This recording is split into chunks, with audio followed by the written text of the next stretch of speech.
Joining conference now. This conference is being recorded by the organizer.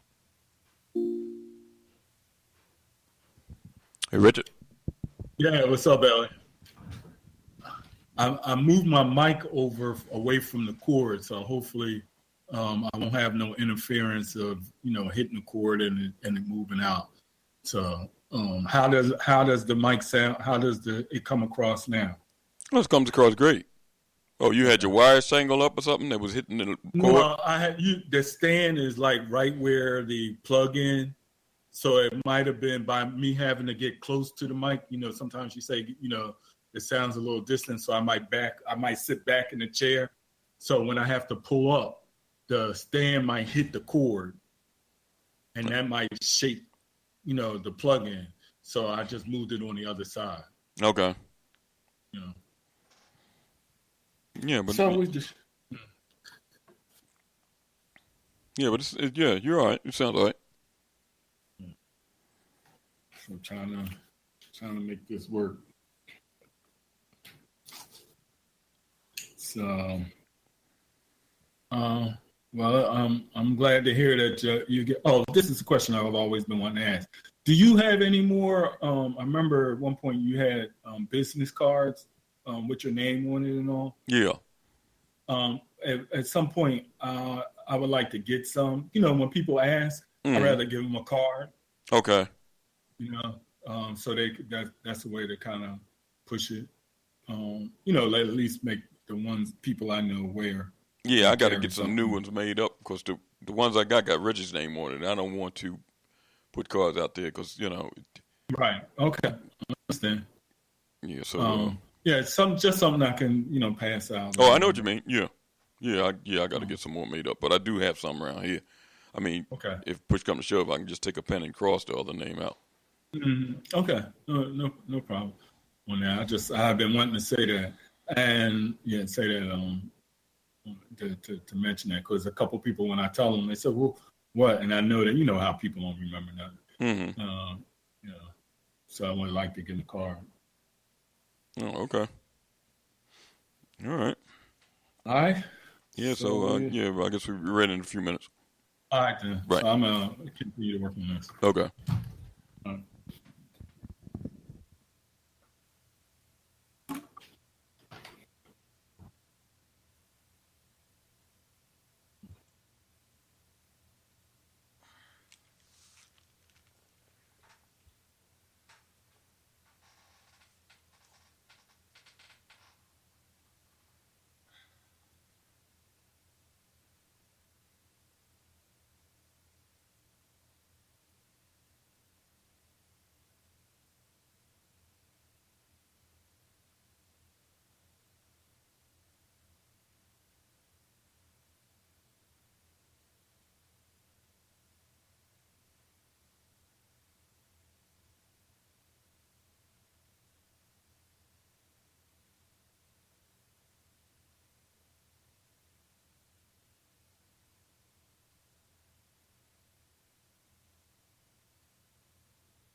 Call for the weeping mothers, the lost fathers, and the forsaken children, and let them come quickly, for a voice of crying is heard out of Zion. For we are greatly confused, for death has come into our ghettos to cut off the young men and women from the streets of Philadelphia, New York, LA, Georgia, Ohio, Florida, Mississippi, and throughout America, South America, the Caribbean islands, Africa, Asia, and all over the world. So return unto me, thus saith Yah, and I will return unto you, O my people.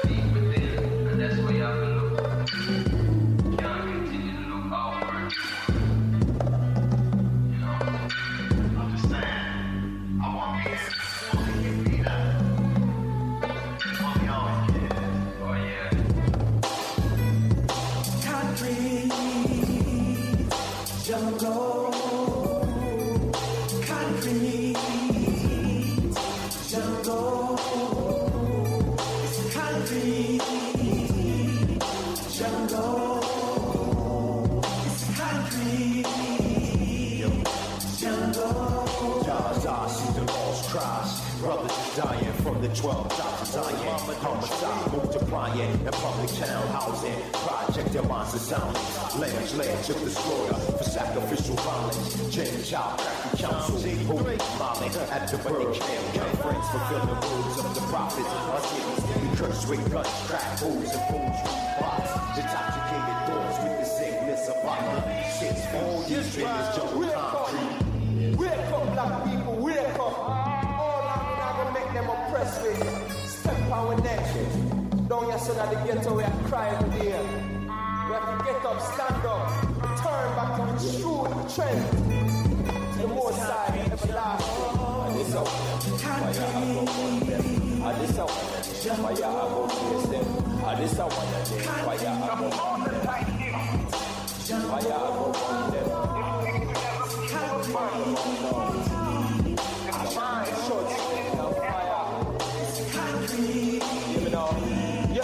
Give me now. The mighty lions from Zion ignite the flame of our iron. Tossing fire, leaving Babylon trying to escape is futile. Who child, this country jungle is too wild. That's why we got more than 2 styles. To adapt to the situation is too sharp. And though the road is rocky, I'm ready to try the next mile to bring sight to the blind man and sound to the deaf child. We will survive in this country wilderness. Swimming through the waters of Babylon like a rebel fish. Journalist, specialist, predator and survivalist. Spitting heaven's fire from his lips. Burning slave driver. All I see is confusion. All I see is confusion. Welcome, listeners, to Time for an Awakening on Black Talk Radio Network, new media for the new millennia. This is a history and current events program from a cultural perspective. We find this program necessary because Hosea 4:6 states, "My people are destroyed for the lack of knowledge." But we as a people can turn this around. Proverbs 4:7 states, "Wisdom is the principal thing. Therefore get wisdom. And with all that getting, get an understanding." Again, welcome to the program this evening with your hosts, Brother Elliot and Brother Richard. The number to reach us to join the conversation this evening is 215-490-9832. That's 215-490-9832. We're streaming live at several locations. You can go to timeforonawakening.com. That's timeforonawakening.com, which is the website, and listen to the live stream there. You can go to www.blacktalkradionetwork.com/Time for Awakening. Again, that's www.blacktalkradionetwork.com/Time for Awakening, and listen to the live stream from that location. Or you can download TuneIn to any of your handheld devices. TuneIn is a free app. You can download TuneIn in that TuneIn search engine. Just type in Time for Awakening radio program. There you'll see the icon and you can listen to the live stream. You can even stream it into your car. That's Time for Awakening radio program with the live stream on the TuneIn app.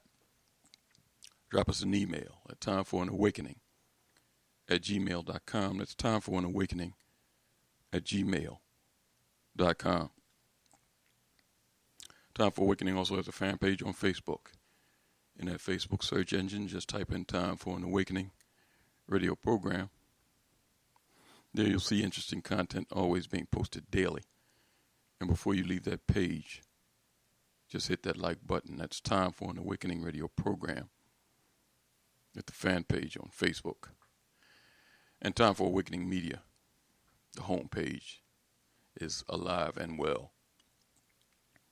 Just make that one of your favorites. Put that in your address bar. That's timeforanawakening.com. Timeforawakening.com will take you straight to Time for an Awakening Media. There you'll see more interesting articles and podcasts, blogs, and podcasts of the programs that you can download, listen at later times, even share with your friends.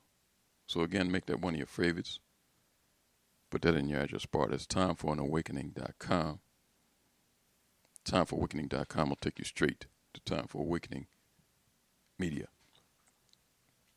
Tonight, we're scheduled to have a special guest join us. He's been here on the program before, and we're always happy to have him back. Author, historian, educator, Dr.Chike Akua is scheduled to join us this evening. Critical thinking to reclaim consciousness. We'll be talking about subjects centering around that topic with our special guest, Dr.Chike Akua, after we come back after a brief word from our sponsors. Mr. Moderator, our distinguished guests, brothers and sisters, our friends and our enemies.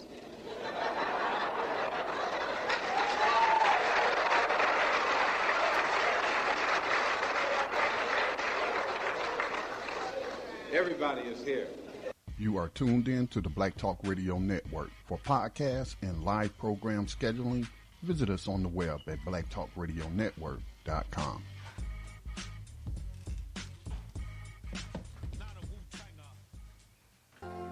All Insurance Incorporated, an African-American owned and operated insurance agency in business for over 20 years, located at 231 Southeastern Road in Glenside, PA, with other offices in Germantown and West Philadelphia. Call now for commercial insurance quotes, homeowners insurance quotes, automobile insurance quotes, notary and tax services, representing over 15 major A-rated insurance companies, offering a discount on all notary services when you call in for a free quote. Call this number, 215-885-2444. That number is 215-885-2444. 215-885-2444. All Insurance Incorporated.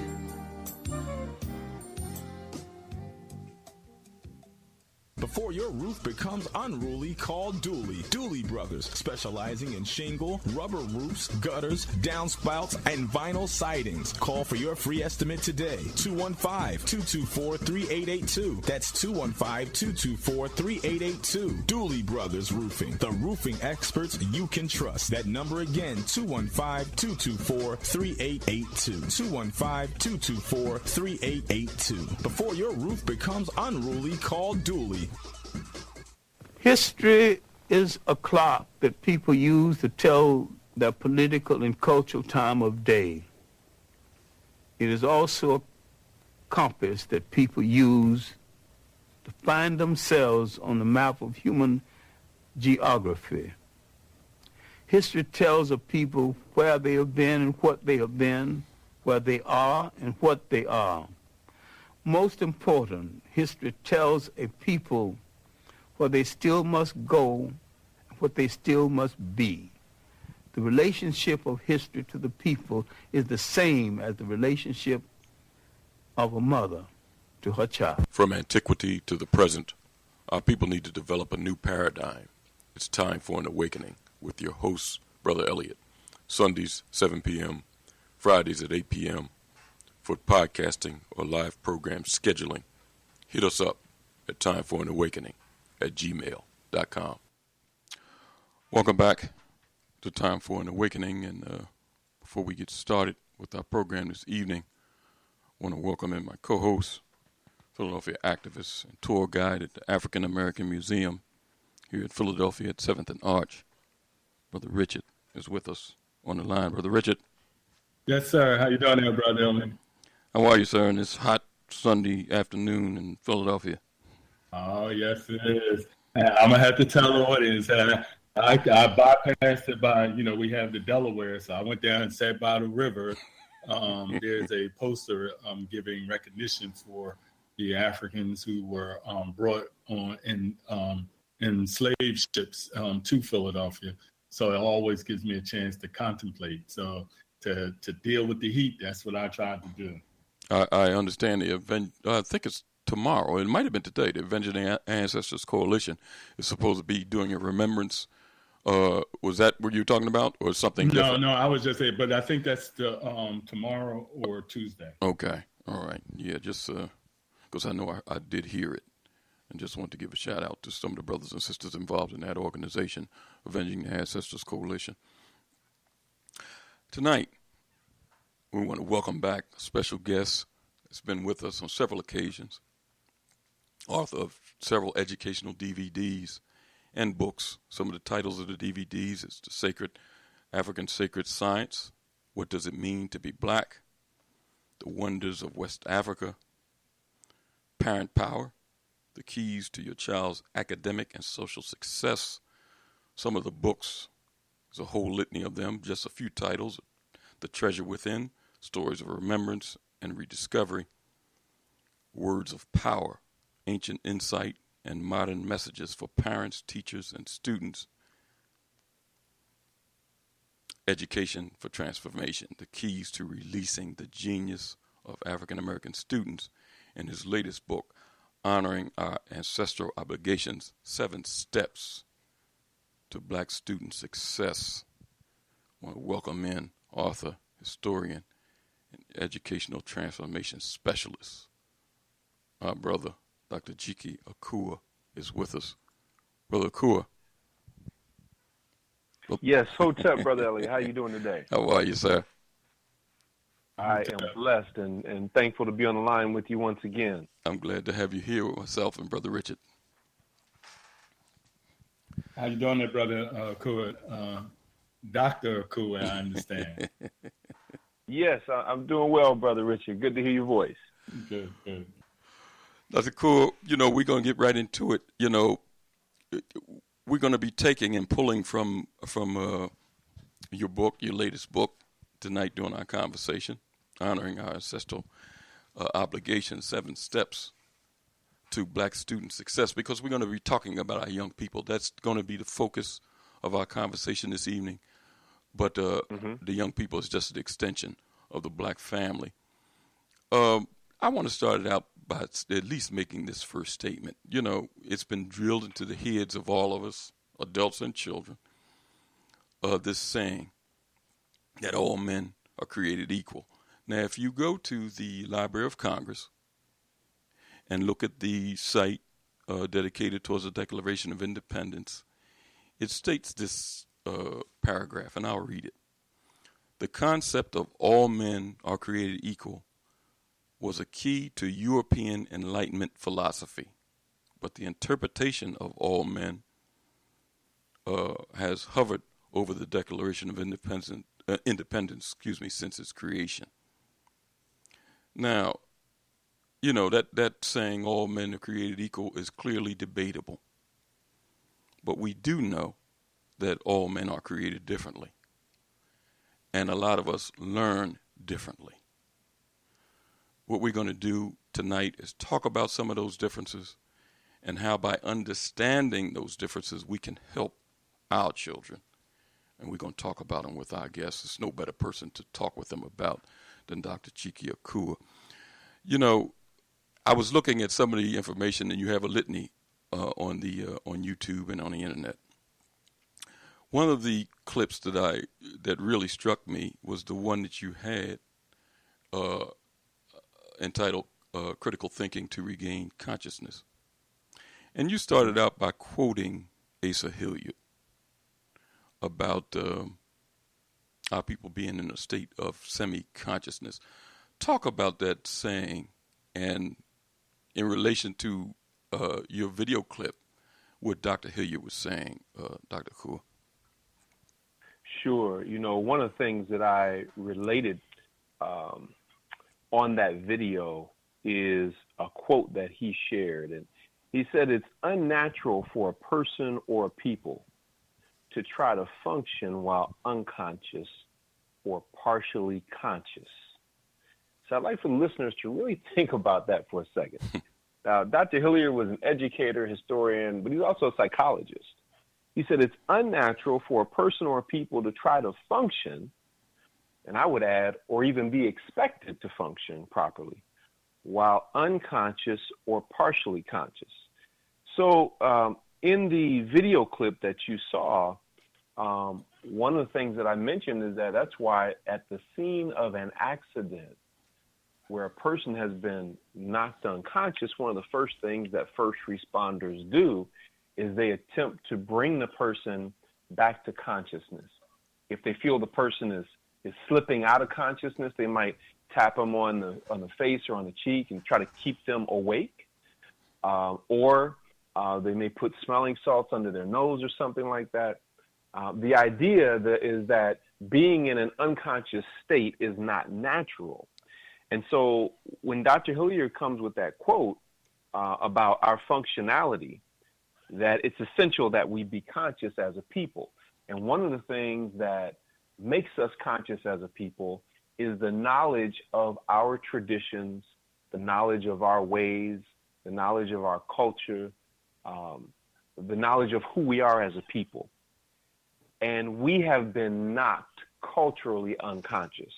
Anytime you see African people acting in anti-African ways, anytime you see African people acting in self-destructive or anti-human ways, then you know that that is a function of us being knocked culturally unconscious. How do you knock a people culturally unconscious?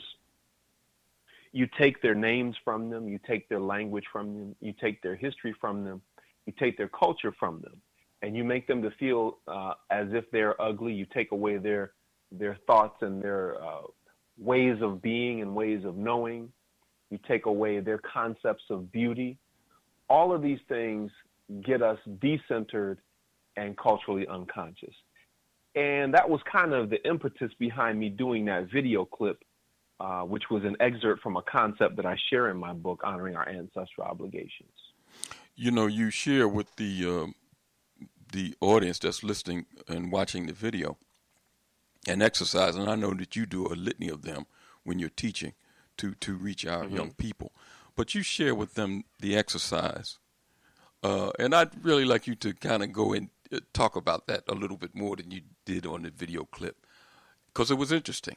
Sure. The exercise where you have the black... Yeah, I'll tell you, go ahead. The impetus for me doing the exercise, the particular exercise that I'm about to explain to you, is because I feel like I was raised under a different set of conditions than most of the students that I taught when I was teaching public school.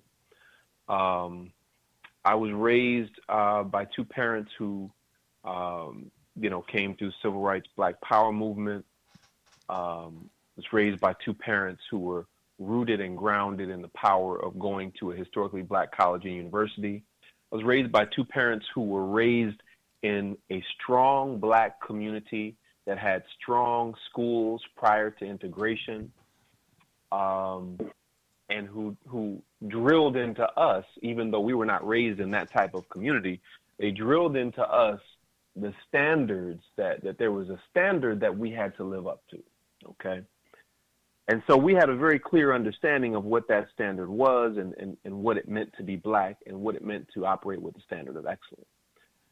When I became a public school teacher, it became very clear to me that most of my students were not being raised with that same standard and that same understanding, and that they were being deeply, deeply influenced by the media. Well, so one day in class, as so often happens, I might be struck with an idea and I would just go with it. And so on the board, I wrote on one side of the board black male, and on the other side of the board, I wrote black female. And I asked the students to tell me, what are the primary and predominant images that you see of black males and females in the media? Okay. So, they started to tell me. Now, these are 6th, 7th, and 8th graders, just to give you an idea of where they were in their particular development and so forth. About black males, they said, the primary predominant images we see of black males in the media: violent, criminal, disrespectful, uneducated, deadbeat dads. And then we went to the black female side of the board, and I said, what images do you see of them? I said, bad attitude, loud, teen mother, unwed mother, welfare mother, video vixens, all these types of things. And so when they finished, I said, well, I said, tell me the predominant images. I didn't say tell me the negative images. And they were very adamant. They said, well, these are the predominant images that we see. Oh, wow. Now that did not shock me. Here's what shocked me. I don't even know what prompted me to ask this question, but I'm so glad that I did. I said, what percentage of black people do you think act like those images you just described? And they said 70%, 80%, 90%. I was absolutely blown away by that, because I said, wow, they really got you. They said, well, what do you mean by that, Dr. Akua? I said, don't you know 70, 80, 90% of black people are hardworking people, getting up in the morning, going to a job, or coming home from a job, or getting up to go and look for a job. They're getting up in the morning, going to school, trying to get in school, or trying to graduate and get out of school. 70, 80, 90% of black people are hardworking, law-abiding citizens who are trying to do something positive with their life. But one of the challenges is the media typically zeroes in on a small segment of our community and would have you and the rest of the world to believe that the vast majority of us act like those images that I just wrote on the board. And so my contingency is that there is a minority of black people who act like those images, but it does comprise a significant minority that is kind of turning the tide and taking us away from our consciousness as a people and keeping us unconscious. And so we have to be very, very thoughtful about that and mindful of the fact that when we are unconscious, other people benefit economically and are able to gain and galvanize more power long as we sleep. But when the sleeping giant awakens, the power dynamics, not only in America, but in the world, begin to shift in our favor. And that is why there's people who have a vested interest in making sure that we remain culturally unconscious. Dr. Akua, you, in that exercise that you did, you started to get the young people to think. Critical thinking is something that is missing in the way we're taught in the average public schools that our children attend. Mm-hmm. I think that's done clearly by design. But how important is it to because I want to get into some of the areas that you're talking about, the left brain, the right brain, later in the conversation, because that is really interesting. But how important is it to ask the questions to get our children to really start to think critically about situations and things that they either encounter, that they read, or that they see in the media? How really important is it to really start to get our children to think? Listen, it's difficult for adults to start thinking about things. Some adults, you hate to say it, some adults think like they're young children, and they don't think critically. You ask them questions, and they almost like you're talking a foreign language. But how important is it early on to start getting our children to look at things more critically? I mean, is tremendously important. It's not optional, it's essential. And the reason that you say even some adults have problems with that is because we have been trained to be unconscious. And that's what the whole miseducation process is about. So when we talk about critical thinking, we're talking about a type of thinking that does not accept things as they are. It questions things when they happen. And it asks essential questions that the average person might not think to ask, you know. It questions what is normal or what has been perceived as normal. So, for example, and one of the challenges that we have is that the abnormal has replaced the normal. So we think it's now normal for black males and black females to be involved in violent relationships.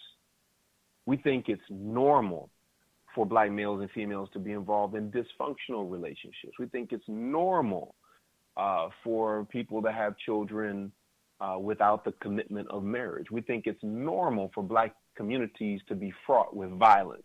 We think it's normal for black communities to be fraught with poverty. So the abnormal has been replaced, and we've been made to think that these things are normal. That's a function of consciousness. And if you don't think critically about what's going on and start asking the question, why? I'll give you a quick example of some critical thinking. I don't know if you've had occasion to see the documentary Bastards of the Party. If you haven't, look it up on YouTube. Check it out. It's really powerful. The documentary Bastards of the Party is about an LA gang member who asked a critical question. One day he's sitting around with the homies and he said, have we always just killed each other? Was there ever, how did we start killing one another so rampantly and indiscriminately? And that led him to start doing some research, interviewing what he called the OGs, the old gangsters, right? And then he started, looking in the newspapers and going back in time, and he begins to find and discover that what people call gangs actually started out as young black males banding together to defend their communities against white terrorism. And then it evolved into groups like the Black Panther Party for Self-Defense. And then this brother, this LA gang member, he discovers a confidential file that's written by the LAPD, LA Police Department.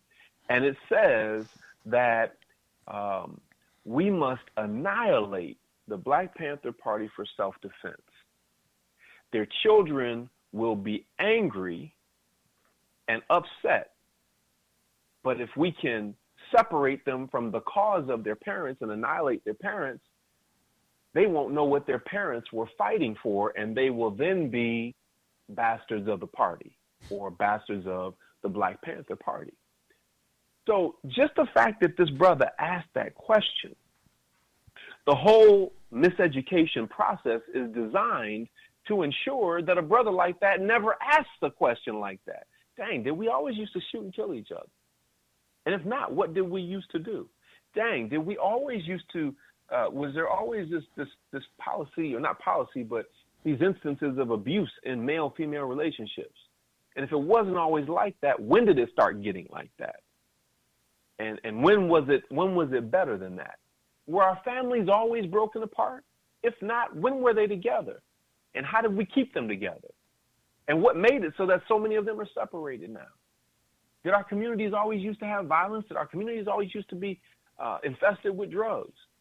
If not, these are critical questions that don't accept the status quo as it is, but we're seeking an answer. And most of us are so caught up in survival strategies, basic day-to-day survival, that we don't take the time to ask these questions, or if we do, we don't follow the research through to its logical conclusion. We're in conversation tonight with Dr. Chike Akua. We're touching on a lot of information from his book, Honoring the Ancestral Obligations. Critical thinking to to reclaim consciousness is one of the topics we're dealing with this evening. You can get involved, too, by dialing 215-490-9832. That's 215-490-9832. Dr. Akua, before I pass the mic to Brother Richard, let me ask one other thing, and it's a comment, and just to get you to expound on it. You know,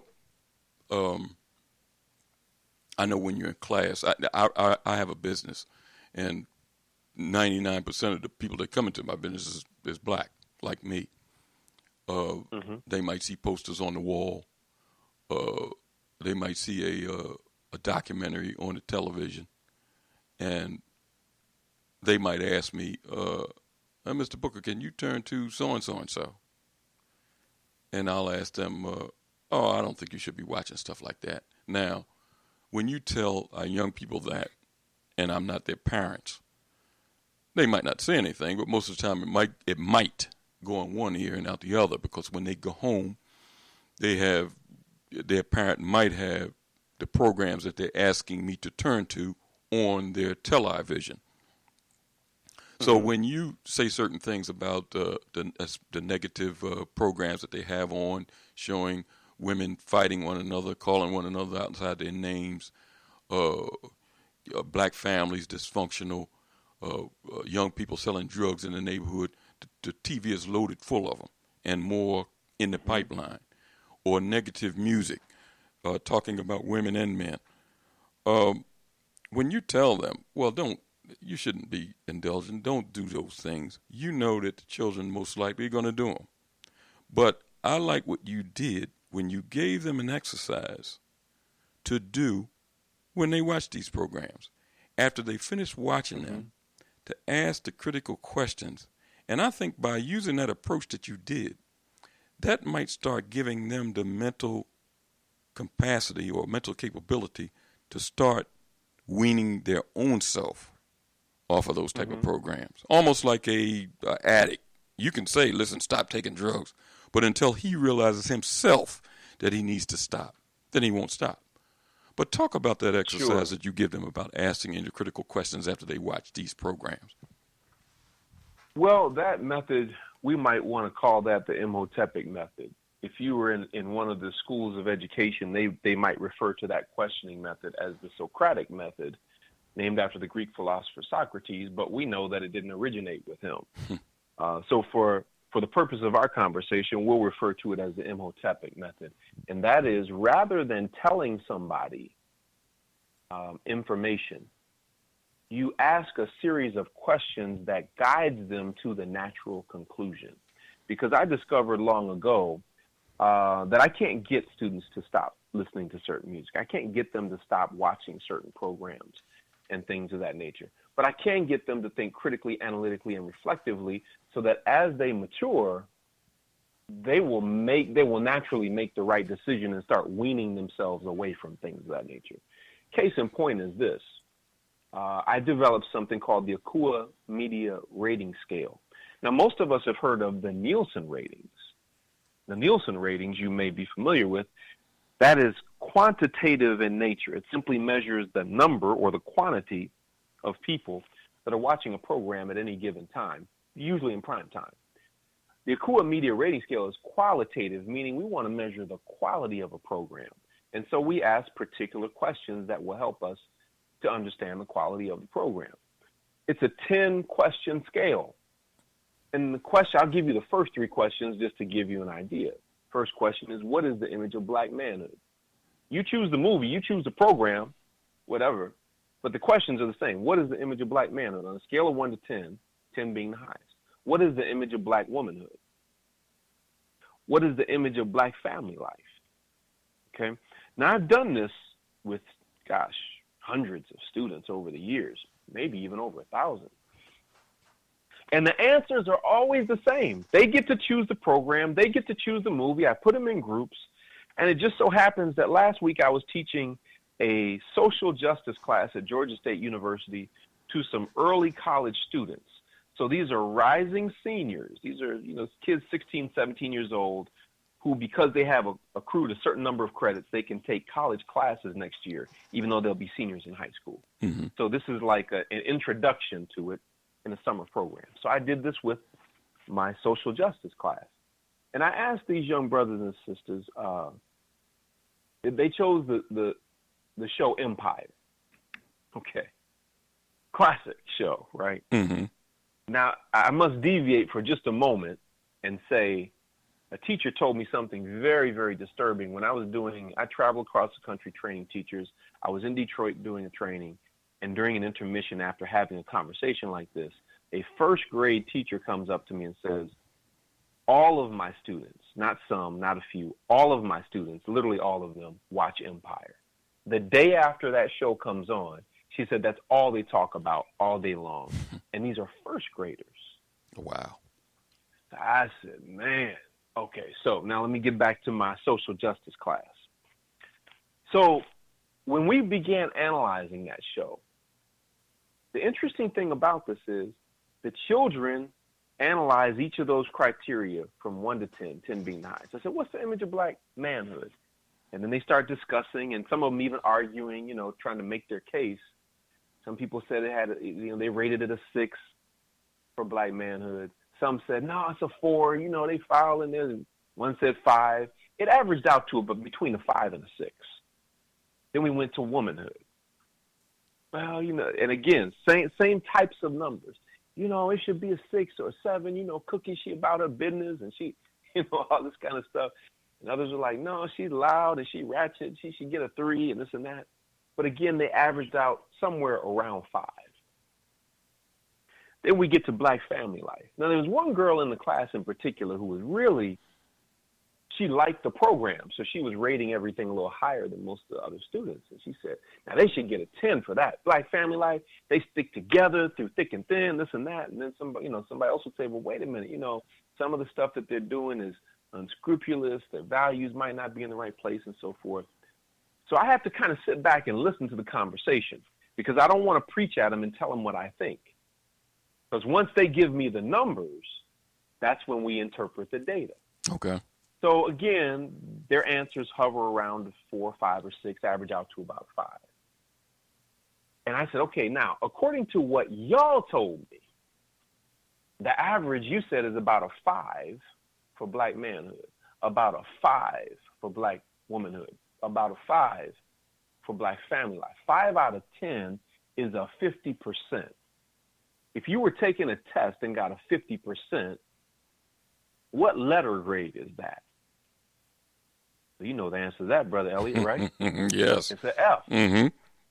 I said, so you mean to tell me what you're watching every week is showing you as an F as a black man, F as a black woman, F in black family life. And you're watching that over and over and over. And in the absence of the knowledge of your true empires, in the absence of the knowledge of your true royalty, they will give you a show like Empire. And they will hire the actors and actresses that are attractive to you and that are talented to you to keep your attention, all the while mis-socializing and miseducating you. And then you begin to unconsciously act out what you see on the screen.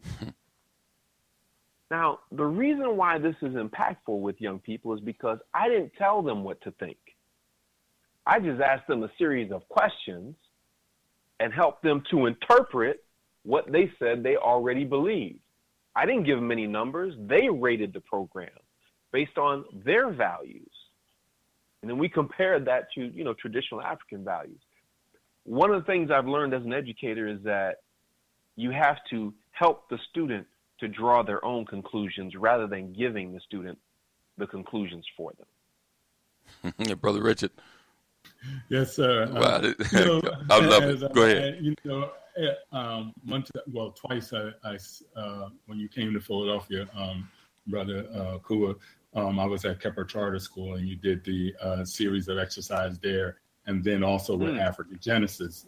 I was present when you did presentation and there. But the first question I kind of was framing because I think that we, as you're saying, when it comes to education, I want to believe, and I think we believe, that our natural resource is our children, and we should be developing them like that. So when we talk about an education system now, not just the learning, when we look over Kemet and Timbuktu and the educational system that the Moors created, what lessons do you see as an educator, master teacher, that you see that we need to home in on, especially those of us who may be homeschooling or in charter schools or particular teachers that are actually carrying out those techniques and understanding that you're saying should be carried out in the classroom? Well, the first thing is we have to regain control of the education and socialization process of our children. Asa Hilliard said, socialization is education plus, meaning, life skills, career development, things of that nature, values, character development, spirituality. Education plus is what socialization is. And we have to regain control of that because the socialization process has been replaced in large measure by social media, visual and print media, entertainment and hip hop and things of that nature. I'll say degenerate hip hop, not authentic hip hop. And so that's one thing we have to do, regain control of education and socialization. Second thing we got to do is we must dominate where we populate. When I say that we must dominate where we populate, that means there are concentrations of Black people in just about every major city, but we don't dominate in those places where we populate. There's going to be a Chinese food store. There's going to be a European bank. There's going to be there's going to be a Korean nail shop or something where sisters go to get their nails done or go to buy their hair and things of that nature. So other people economically have kind of preyed on us in the absence of us controlling those things in our own community. And so it's like we're like a carcass, a dead body, and the vultures swoop down to get what they need to sustain themselves. And so this isn't an attempt to hate or cast blame upon those that have set up the businesses in our community. That's a whole different conversation. I'm not taking issue with them right now. I'm taking issue with us for allowing that to happen. Okay. So we have to dominate where we populate.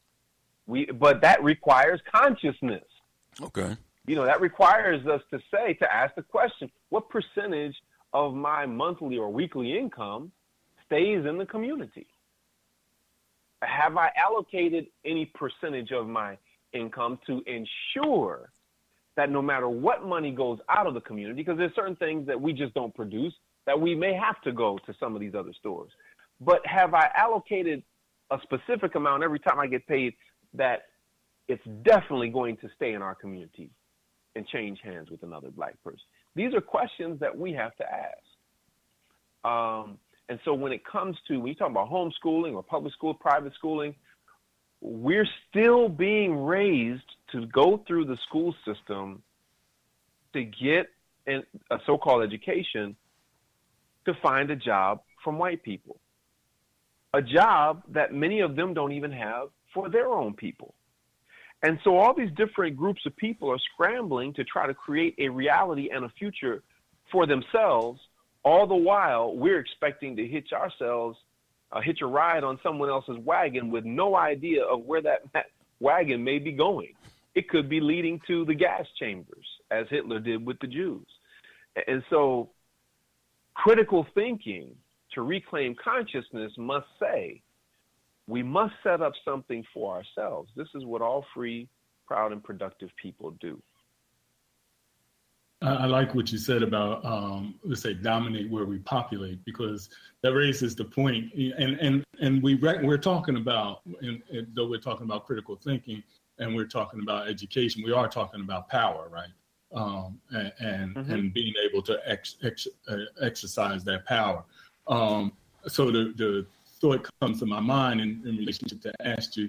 I was looking at, I think that's Julian, Janice Hale's book, and I was wondering, what do you think of relationship to, even from that perspective, dominate where we populate, that we should be pushing, that there should be a pedagogy to actually teach African children or African American children.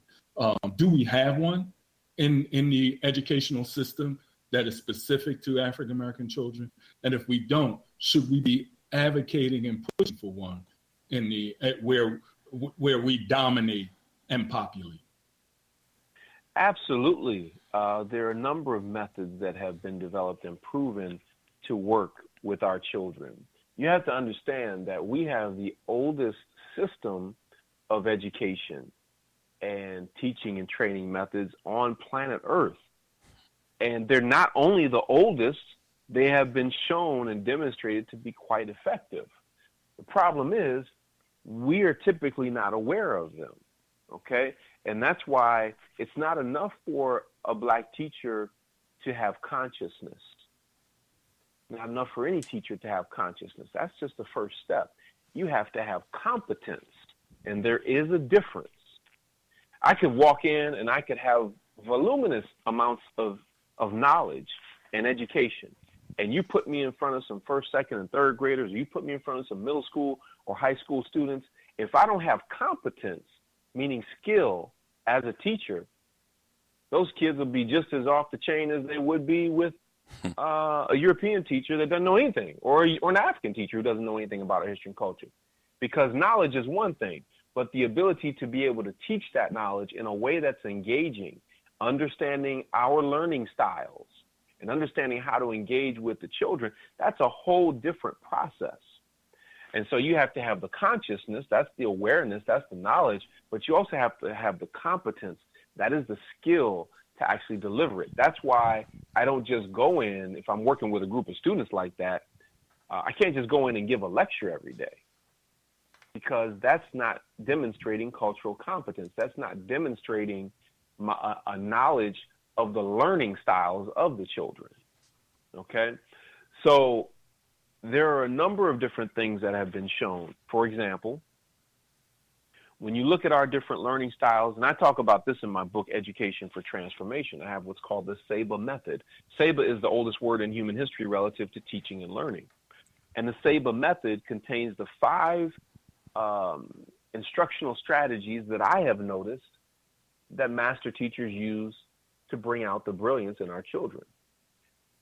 It begins with rituals, that there are certain rituals that you can do. These are just repetitive activities to prepare children to demonstrate their excellence. Rituals such as doing affirmations, doing drumming with affirmations, calling the names of the ancestors, different things of that nature, warm-up activities to set the stage for academic excellence. Then we have remembrance. That is including and infusing African perspectives and personalities and people in the lesson that you're teaching, not just in the social studies class, but across the curriculum, in social studies, language arts, science, math, music, whatever you happen to be teaching, home economics, there is an African perspective on each of those things, okay? And so remembrance says, as an instructional methodology, says that we must infuse everything that we do with the remembrance of our ancestors. Then you have rhythm. If you think back when you were in elementary school, and you all can answer this for me, how did you learn your ABCs? Yeah, they did it. Yeah, You're basically singing them. ABC. Mm-hmm. Yeah, there you go. You had a song, and the song had a rhythm and had rhyme. Well, what we've noticed is that the older children get, the less teachers use songs and with rhythm and rhyme. But that same child that you're not using songs with rhythm and rhyme, they're walking down the hall rapping the latest song, degenerate song, that you can't stand, that you says has misogynistic, hateful lyrics towards women, anti-African lyrics toward African people in general, anti-human lyrics. Well, that's because the hip-hop artist understands something that the teacher doesn't. That's when I realized I had to stop hating and start studying. because they're using the science of rhythm. So that's when I discovered I had to put that in my method for reaching my students. So you got ritual, you got remembrance, you got rhythm. Then you have repetition. That is the meaningful repeating of certain activities, not drill and kill, but the meaningful repeating of certain activities to increase skills acquisition. And then lastly, the last thing on the SABA method diagram is relationship. Everything hinges on relationship. You could do all those things that I just mentioned, but if you have not cultivated a proper relationship with the child, none of it will work. Everything hinges on relationships. As a matter of fact, we say rules without relationship equals rebellion. So I don't know if you've ever seen this. When I'm working with teachers, they always say they've seen this. You could take the same child. One teacher will tell them, pull up your pants or go to class or something. They'll be ready to curse that teacher or principal out. Another teacher or principal will come along, same child, tell them the same thing. The child will pull up their pants, they'll go to class. Why? The teacher or administrator that child responded to is likely one that they have a relationship with. Rules without relationship equals rebellion. Okay? Rules with relationship leads to righteousness. They're going to follow because you have demonstrated a relationship with them. They know that you care. They know that you're out for their best interest. Or even if they haven't realized that yet, they at least know who you are, because one of the things children are quick to say if you tell them what to do, man, I don't know you. You can't tell me what to do. You ever heard that before? I just no heard relationship. I just heard it. No relationship. So these are specific African-centered methods. Far too often they're not taught in the schools of education because Afrocentricity and African-centered ways is not something that's typically respected. I'm thankful that my books are being used in a number of schools of education now, most recently at Southern University in Baton Rouge, which is a historically black university. They're using the book in a couple of their courses. You know, go ahead, Richard. No, go ahead. One more question, if I can. You know, what you just laid out in the SABA and that process, it's not just applicable to the educational process for young people, but it seems that for us as community in general, goes to this point of being a community of learners. Because the point that you made earlier about dominate where you populate, it seems in order to, especially in my mind, to grasp this notion that what we are creating is future generations, and that's our responsibility as a community. That's our power relationship, and that's our economic stability in totality, that we have to create a community of learners. Elliot raised the question of being in his place of work and his influence there. So, but I understand this community of learners is something that is a part of the educational process, especially dealing with African-centered education. Can you expand on that a little bit more, or help us understand that a little bit more? You're saying what African-centered education is? Or community of learners is. Sure. Well, I'm glad that you asked that, because when I like to make sure that I'm defining terms so that we're operating from the same point of reference. And a lot of times, African-centered education gets lost in translation. You know, you have parents who will say, you know, I don't know about all this African stuff. You know, we live in a multicultural world. I want my child to be able to function in multiple environments with different people. Well, with an African-centered education, they would be able to do that. Or they'll say, well, the whole world is not black people, so we don't need an African-centered education. That's not what African-centered education is about or supposes. We don't presuppose that the whole world is African or that your child won't be operating in a multicultural world. Actually, quite the opposite. We know that these things are true. African-centered education is using African ideas and African ideals Ideals meaning ideal situations, ideal values, and things like that. So using African ideas and ideals to analyze information, number one, to meet needs, number two, and to solve problems, number three, in Black communities. One more time, African-centered education is using African ideas and ideals to analyze information, meet needs, and solve problems in Black communities. The problem is, for most of our people, they're receiving a type of training. I won't even call it education. They're receiving a type of training that uses European ideas and ideals to meet needs and solve problems for Europeans. So we grow up and we get the diploma, and then a certain percentage of us who we really think have it on the ball, we get to go and have higher education, and man, we get the degree, some of us even go on a master's degree, PhD, and now we know all their ideas and ideals to meet needs and solve problems for them. Not for us. You see, Black people, African people were brought to America for one reason and one reason only, to make white people money. Nothing has changed about that relationship. And so it seems natural then that they would set up a system of miseducation that ensures that we keep making money for them, even if the way that we do it is by going to jail. Well, they set up the prison industrial complex so that every time one of us gets locked up, they get paid. So that now prisons are privately owned, and prison stock is traded on the New York Stock Exchange. So if you don't want to go to school, get skills, and get a degree and work a quote-unquote legitimate job to make them money, then hell, we'll just lock you up and you can make money for us that way. So an African-centered education helps us to meet needs and solve problems in our own community. It helps to lead us to self-determination and sovereignty, controlling our community, dominating where we populate, not dominating other people, but dominating our space so that it can be of benefit to our people, so that we have community cohesiveness, community consciousness, but also with African continental connections. Other people are connected to where they're from or where they say they're from.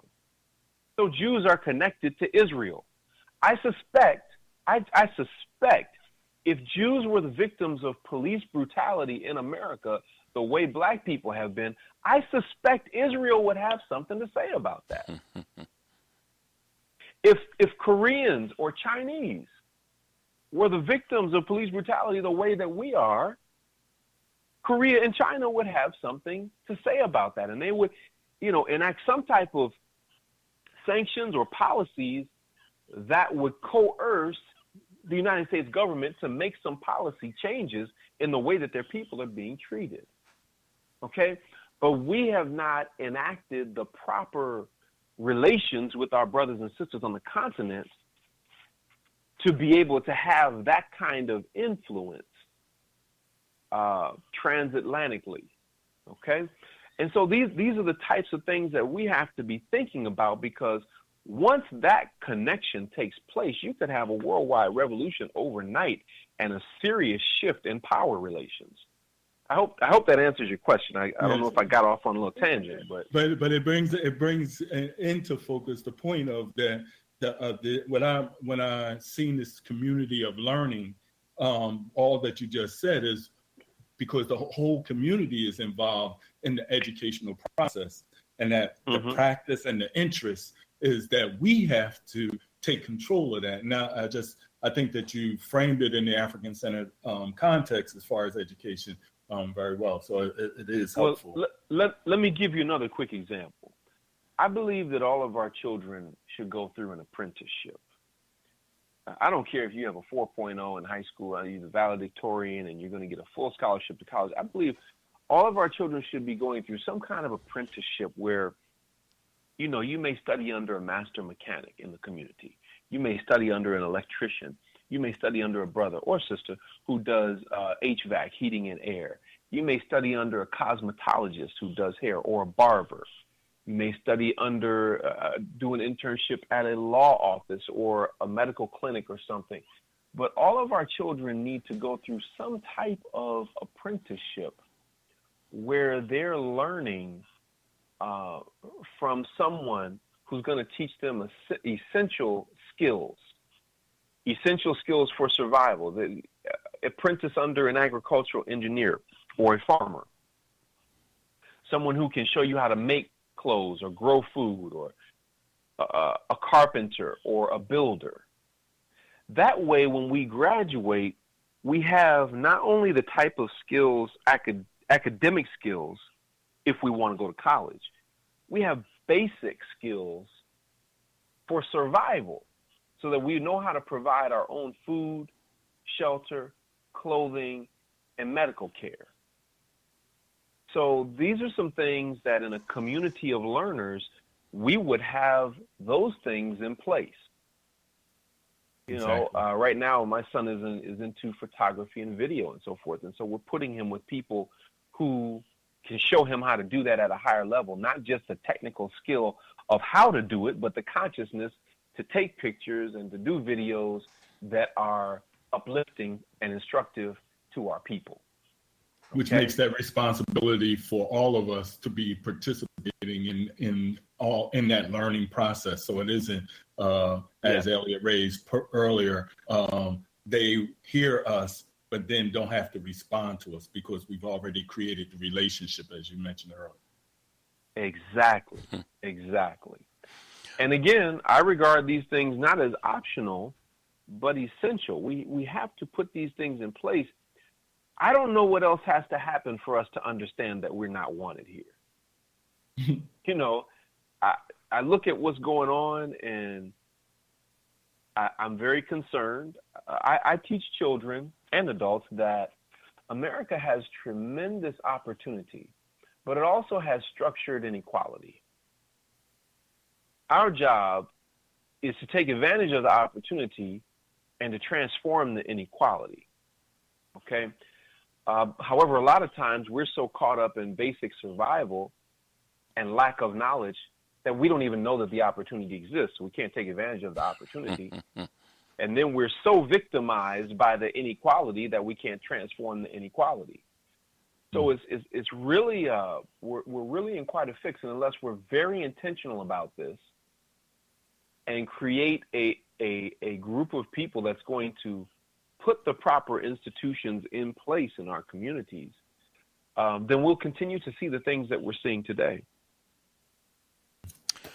We're in conversation with Dr. Chike Akua. Critical thinking to reclaim consciousness is the topic, and we're centering it around Dr. Akua's book, Honoring Our Ancestral Obligations.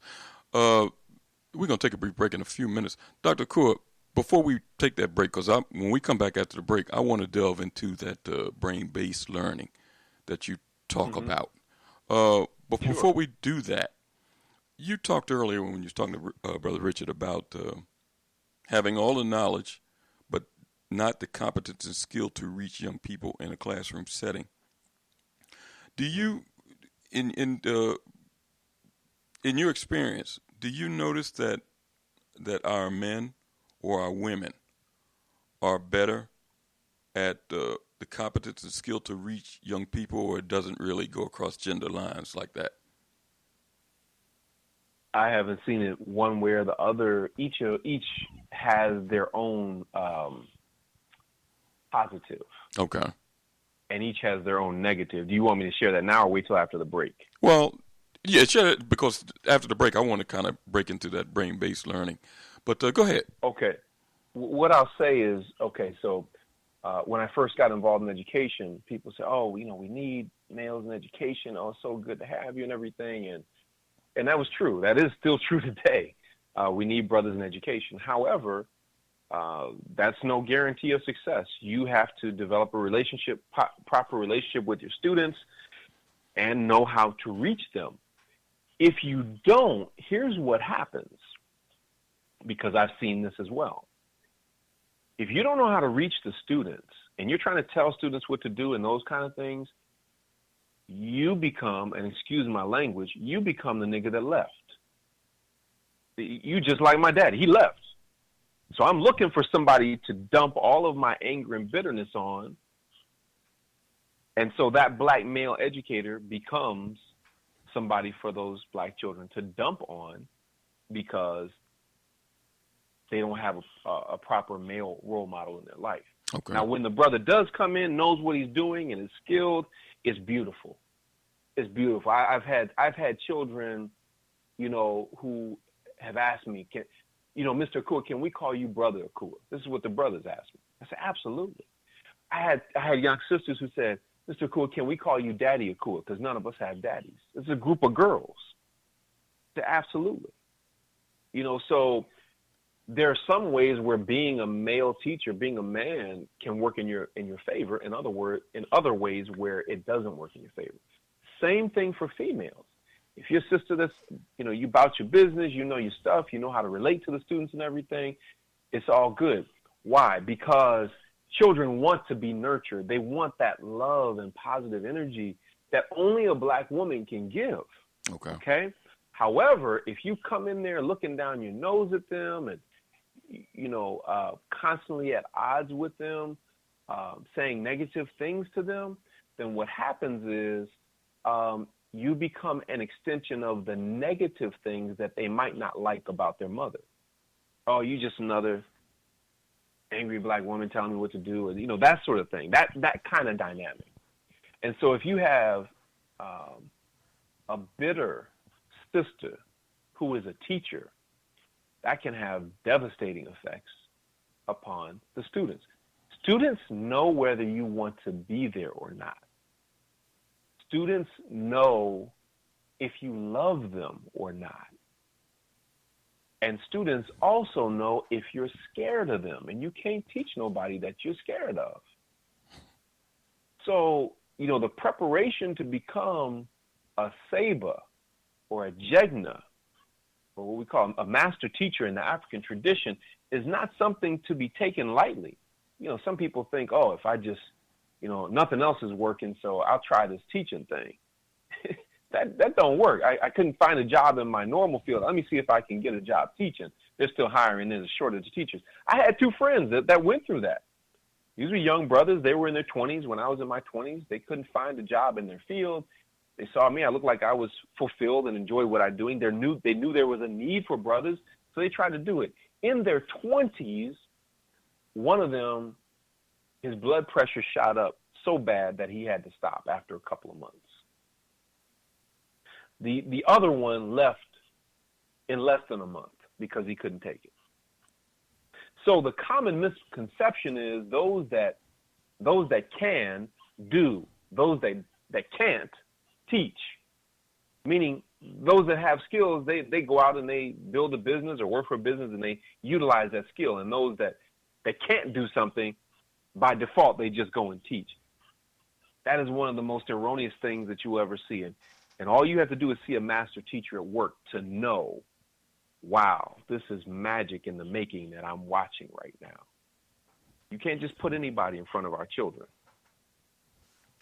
We're going to take a brief break, and when we come back, we're going to continue the conversation with master teacher, transformation specialist, Dr. Chike Akua. And you can join the conversation, too, by dialing 215-490-9832. That's 215-490-9832. Critical thinking to reclaim consciousness. We'll be right back.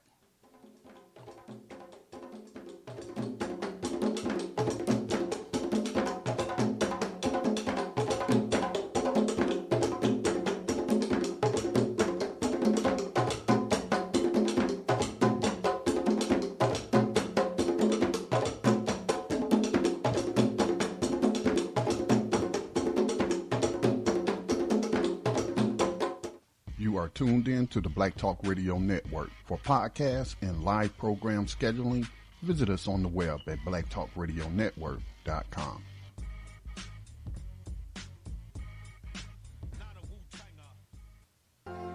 All Insurance Incorporated, an African-American owned and operated insurance agency and business for over 20 years, located at 231 Southeastern Road in Glenside, PA, with other offices in Germantown and West Philadelphia. Call now for commercial insurance quotes, homeowners insurance quotes, automobile insurance quotes, notary and tax services, representing over 15 major A-rated insurance companies, offering a discount on all notary services when you call in for a free quote. Call this number, 215-885-2444. That number is 215-885-2444. 215-885-2444. All Insurance Incorporated.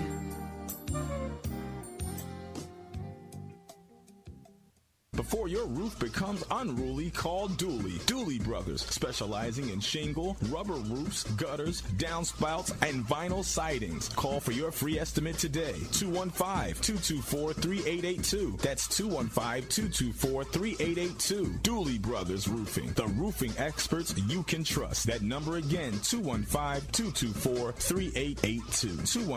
215-224-3882. Before your roof becomes unruly, call Dooley. Hey, did y'all see the stuff I posted on my wall? No, it didn't even show up in my news feed. Man, I'm done with social media. All the injustice and brutality going around, and it's like they're trying to suppress our voice. We're trying to get the message out there, and you can't even share empowerment and what's going on around the country either. Nah, don't be dumb with social media, though. It's a tool, and there is a place where we have a voice. It's a Let's Buy Black 365 social network. You do anything you would on any other social network. Post pictures, videos, status updates, share resources and community news. But on Let's Buy Black 365, it's a platform for us and by us to tell our messages. Whoa, that's like a digital underground railroad. What's the name of that site again? It's letsbuyblack365.com. Yeah, I heard about that. It's all about networking, and you get points, right? Yeah, the more you network, post, and share, the more points you get. Plus, you get points for posting pictures, sharing information, attending community events, and inviting others to network with you on the app. Wow, that's all I need to know. I'm going to go download that app right now. Now, better yet, let me invite you so I can get some points. It's all about empowerment and solutions, y'all. Yeah, that's what's up. I'm all in. Let's do it. Let's share our stories. Let's Buy Black 365.com. RG Electrical Inspections provides electrical inspections for realtors, licensed electricians, and homeowners. Licensed and insured underwriter, serving Philadelphia and surrounding area. Call today, 484-268-9837.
Welcome back to Time for an Awakening. We're in conversation tonight with Dr.Chike Akua. Critical thinking to reclaim consciousness is the subject matter tonight, and we're talking about subjects centering around that. Dr. Akua. Yes. You know, before we left for break, I want to delve into the brain-based learning, which is an interesting concept that you talk about in some of your videos, and I know that you teach in this method.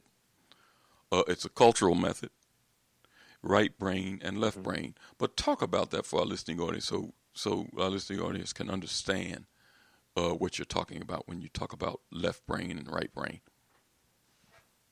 Sure. This is interesting, and I was first introduced to it in Janice Hale Williams' book, Black Children, Their Roots, Culture, and Learning Styles. Okay? And for those who are listening, the left brain deals with more of the analytical processes, such as logic, precision, repetition, organization, details, literal, sequential. I'm sorry.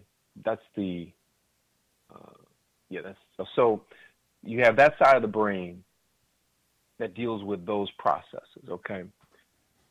The right brain deals more with relational processes. Left brain is more analytical. Right brain is more relational, like art awareness, creativity, imagination, intuition, insight, holistic thought, meaning seeing the big picture as opposed to fragments of the big picture. Music, rhythm, things of that nature. All of those are right brain functions, okay? Now, one of the things that research shows is that different cultures have what we call cognitive styles. Cognitive refers to thinking. And cognitive style means what you lean more towards. Well, it's been demonstrated that black children and children of color tend to lean more towards the relational cognitive style. It doesn't mean that they cannot or are not analytical in their thinking. What it does mean is that they reach the analytical by way of the relational. So the thing is, children have to understand, how does this relate to me before they start analyzing it, okay? Well, one of the big problems is most teachers, most curriculum, most textbooks and workbooks, and most tests are structured around the analytical cognitive style, okay? So if I, as a black child, come into your classroom and you're trained to teach using the analytical style, and the whole curriculum and the textbooks and everything are utilizing the analytical style, but my cognitive style is relational, I'm going to really struggle in your class. Not because I'm not intelligent, not because I'm not brilliant, not because I can't achieve, but because the pathway to my achievement has been blocked by your analytical cognitive style of teaching. Whereas if I had a teacher who understood the relational style of teaching and engaged my creativity, my intuition, my holistic thinking, my propensity towards the use of music and rhythm and my art awareness and things of that nature, I can then reach the analytical by way of the relational. Okay? So what happens is we've had decades and generations and thousands of black children today who are struggling in systems that were not built for them. Some people say the system is broken and it needs to be fixed. And then there are others who say, well, no, the system isn't broken. It's working exactly the way it's supposed to by failing our children. So in order to be a culturally competent teacher, you must understand brain-based learning and understand how our children learn from a brain-based perspective, from a brain-based cultural perspective. That way, you know, every activity that you're doing is meant to stimulate a different part of the brain to elicit a certain response. And most teachers are not taught this. Dr. Akua, let me ask you a question. Now, just as a layman observing this, we see Asian students, we see Indian students. Now, correct me if I'm wrong. They have a cultural style that lends to their students. So are you saying that the European cultural style doesn't match. Well, I kind of know the answer to this, but I want you to kind of to make it plain for our audience. Doesn't match our students. We come from a culture that's use the term holistic style of education. Europeans. Right. Go ahead. Yeah, we come from a culture that privileges cooperation over competition. We come from a culture that privileges the community over the individual. It says, I am because we are, therefore I am. It's not that the individual needs don't get met in the African-centered way of a worldview, but what it means is that we focus on the community, and if we focus on the community, then the individual's needs automatically get met. Whereas if it's just on the individual, like American hyper-individualism says, I got mine, you get yours. We have a completely different way of doing things. We are holistic in our thinking. We are group-oriented. We focus on the collective and the cooperative, okay? And so a lot of the values and perspectives that we're taught from in these schools are the antithesis or the exact opposite of what we naturally gravitate to, okay? Now, the reason you may have some Asian students who perform well when they come into the school system, even though they may have to overcome a language barrier at some point, and I say some because there's this myth about Asian students being high performing. But for those that do, they typically come into the school system rooted in their culture. Okay. And because they're rooted in their culture, they can then utilize the tools of their own culture to excel within a culture that wasn't necessarily of their making. Okay? When we come into the system, oftentimes we're not necessarily rooted in the best of our culture. So we're receiving lies and miseducation, and we're not fully cognizant of the strengths that we bring to the situation. So we've got kind of a double whammy going on here. Now, I will tell you this. Asa Hilliard said something very important in the last chapter of a book called Young, Gifted, and Black. He wrote the last chapter. There's several authors to that book. But he wrote the last chapter, and he said it's called No Mystery, Closing the Achievement Gap. And he said something that nobody, anytime you hear people talking about the achievement gap, the gap between white achievement and black achievement and so forth, you will never, almost never hear them mention this. He said evaluation research has demonstrated that when black children and poor children have 3 good teachers in a row, they outperform all other children. I'm going to say that again. When we have 3 good teachers in a row, by good, he means culturally competent, we outperform all other children. Outperform white children? Yes, outperform white children. Wait a minute, outperform Asian children? Yeah, outperform Asian children also. Stay with me on this because it gets interesting. When you find out, when you teach people, whatever people, based on the best of their culture, their achievement goes through the ceiling. In Tucson, Arizona, the Latino graduation rate amongst high school students, the state graduation rate amongst Latino students was at 50%. Some people got together in the Latino community in Tucson, Arizona, and put together an ethnic studies program to be utilized in the schools. When they instituted that program, the graduation rate for Latino students in Tucson, Arizona went up to 93%. Why? Because in that Mexican American Studies program, or in that Raza Studies program, the students were being taught about their history and culture, and they were being taught the best of their culture across all of the disciplines, across all of the subject areas. And the dropout rate went down, the achievement rate went up, the graduation rate went up, the suspension rate went down. Why? Because they were taught using the best of their culture. And then the white superintendent suspended the program. I thought that was the school. Yes. Yeah. He said, I marched with Dr. King in the 60s. And he said we should judge people by the content of their character, not by the color of their skin. And these race-based programs are not the best solution for our children. We can find better ways to get our children to achieve. Well, wait a minute. You didn't have a better way before. Before they were dragging the bottom. But now that they're achieving, you suspend the program. So we see the games that they're playing. It should be very clear what we need to do for ourselves.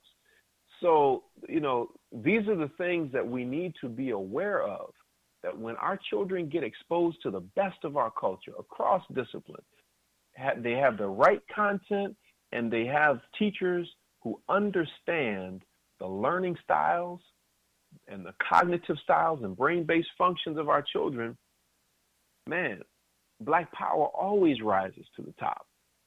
Always.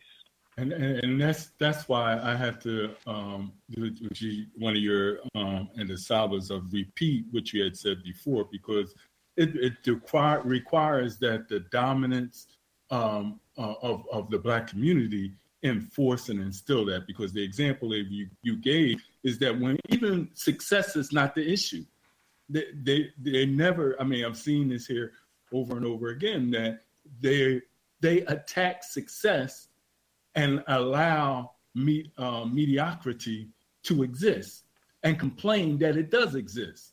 But if we as a community actually maintain this is the standard that we wish for our children, our future generations, it won't be. Well, you have to remember, you always got to go back to this. There are only two languages that the European understands. Mm-hmm. That is the language of violence and the language of money. And to the extent that they can use both of them, they will. So remember, the reason that we were brought here was to make them money. And our failure, they've set up a system where they can make money from our failure. So it's not, in their twisted mind and worldview and way of doing things, it's not in their economic interest for us to be successful. Now, in our minds, because we're a holistic thinking people, we have more of a democratic mindset than even they do. And we're thinking, man, if the playing field was level, we could all rise together and America really could be greater than it ever was. That's naive thinking on our part, because we underestimate the wickedness of those that have set out to destroy it. It's good thinking. It's good thinking in the sense that it's peaceful, it's human, it's divine. It's good in that way, but it's naive because we have underestimated who we're dealing with. Exactly. And so in their mind, it's an us versus them thing. They have to set up systems where they can profit from our failure. And that's what they do. I've been all over the country to some of the most challenging schools that you can imagine. And the schools that get some of the best results are the schools that come under the greatest attack. Mm-hmm. You all are right in the city with one of them, Imhotep Charter High School, Mama Chris Wiggins. 100% graduation rate, 100% college acceptance, win the state in football and basketball, academic and athletic powerhouse, African-centered curriculum. She builds a $10 million facility. They put her out of her own school that she started. Mm-hmm. All the places I'm going around the country where conscious and committed educators are getting tremendous results, those are the educators that catch the most hell. Not the sorry and trifling instructors and leaders. They don't catch hell like the ones that get results. And so, this is something that we have to look at and something that we have to deal with. These are not isolated incidents. It's a serious pattern.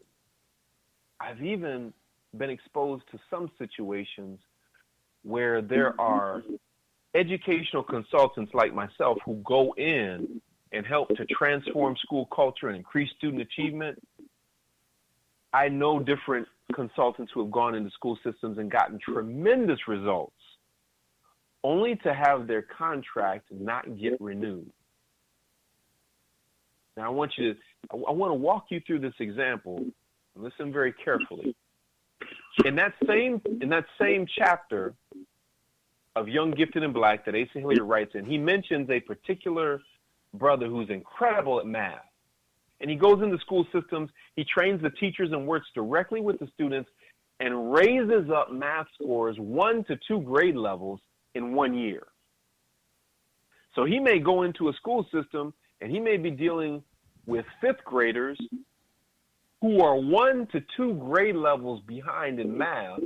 And by the end of the year, they're 1 to 2 grade levels above in math. Do you follow what I'm saying? Mm-hmm. Yes. But then, and I know the widow of the brother he's talking about, I met with her and she shared this with me. She said, a lot of our contracts got revoked. I said, why? You're getting incredible results. She said, we started messing with the money of the textbook publishers. I said, what do you mean by that? She said, if they have already determined where they want children to be in math, in 4th grade, 5th grade, 6th grade, whatever grade, and they have their pacing charts, they have their textbooks that they've made to take a child from level to level. And she says, and my husband comes in and then raises them up 2 and 3 grade levels. That's messing up the whole system. Y'all follow what's going on? Mm-hmm. Yeah. Oh yeah. This has nothing to do with taking black children to where they can go. The standard is excellence, but we're keeping them at mediocrity or sub-mediocrity. I have another friend who went into a school, got incredible results in a short period of time, transformed the school's culture, doubled their scores in reading, writing, and math. His contract got revoked. And he discovered that the reason his contract was revoked, the principal was told by one of the executives in the central office, you guys are moving too fast.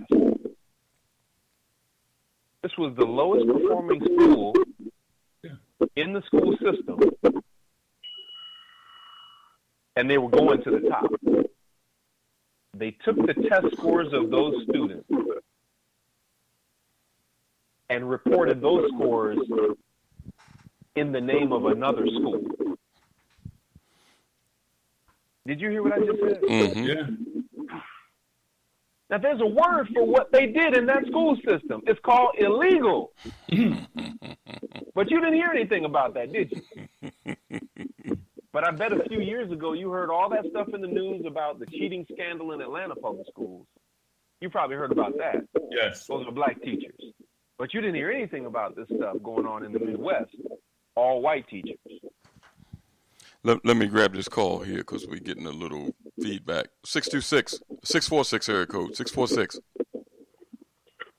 Yeah, what's going on, Brother Elliot, and Hotep to your guests?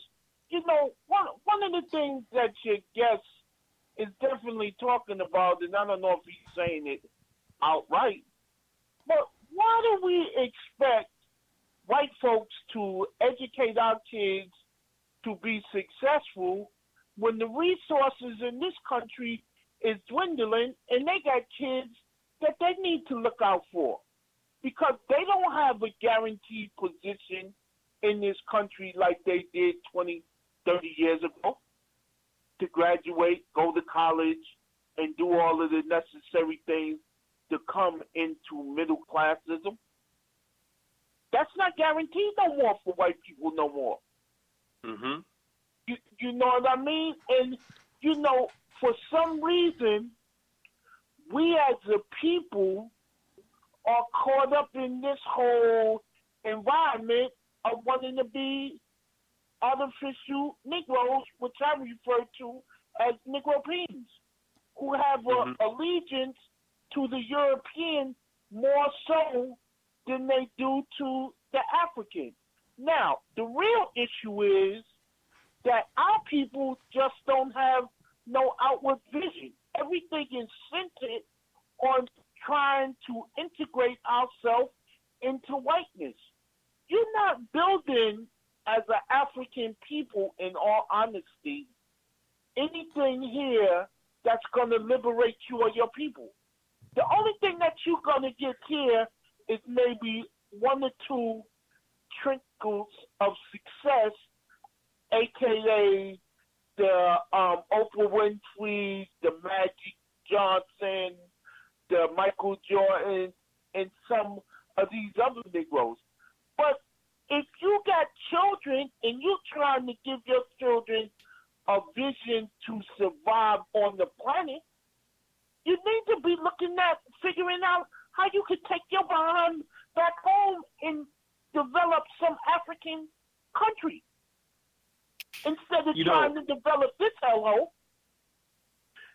In light of that, and I appreciate your insights, I want to give the listening audience some resources because I don't, we've been talking for some time. Go ahead.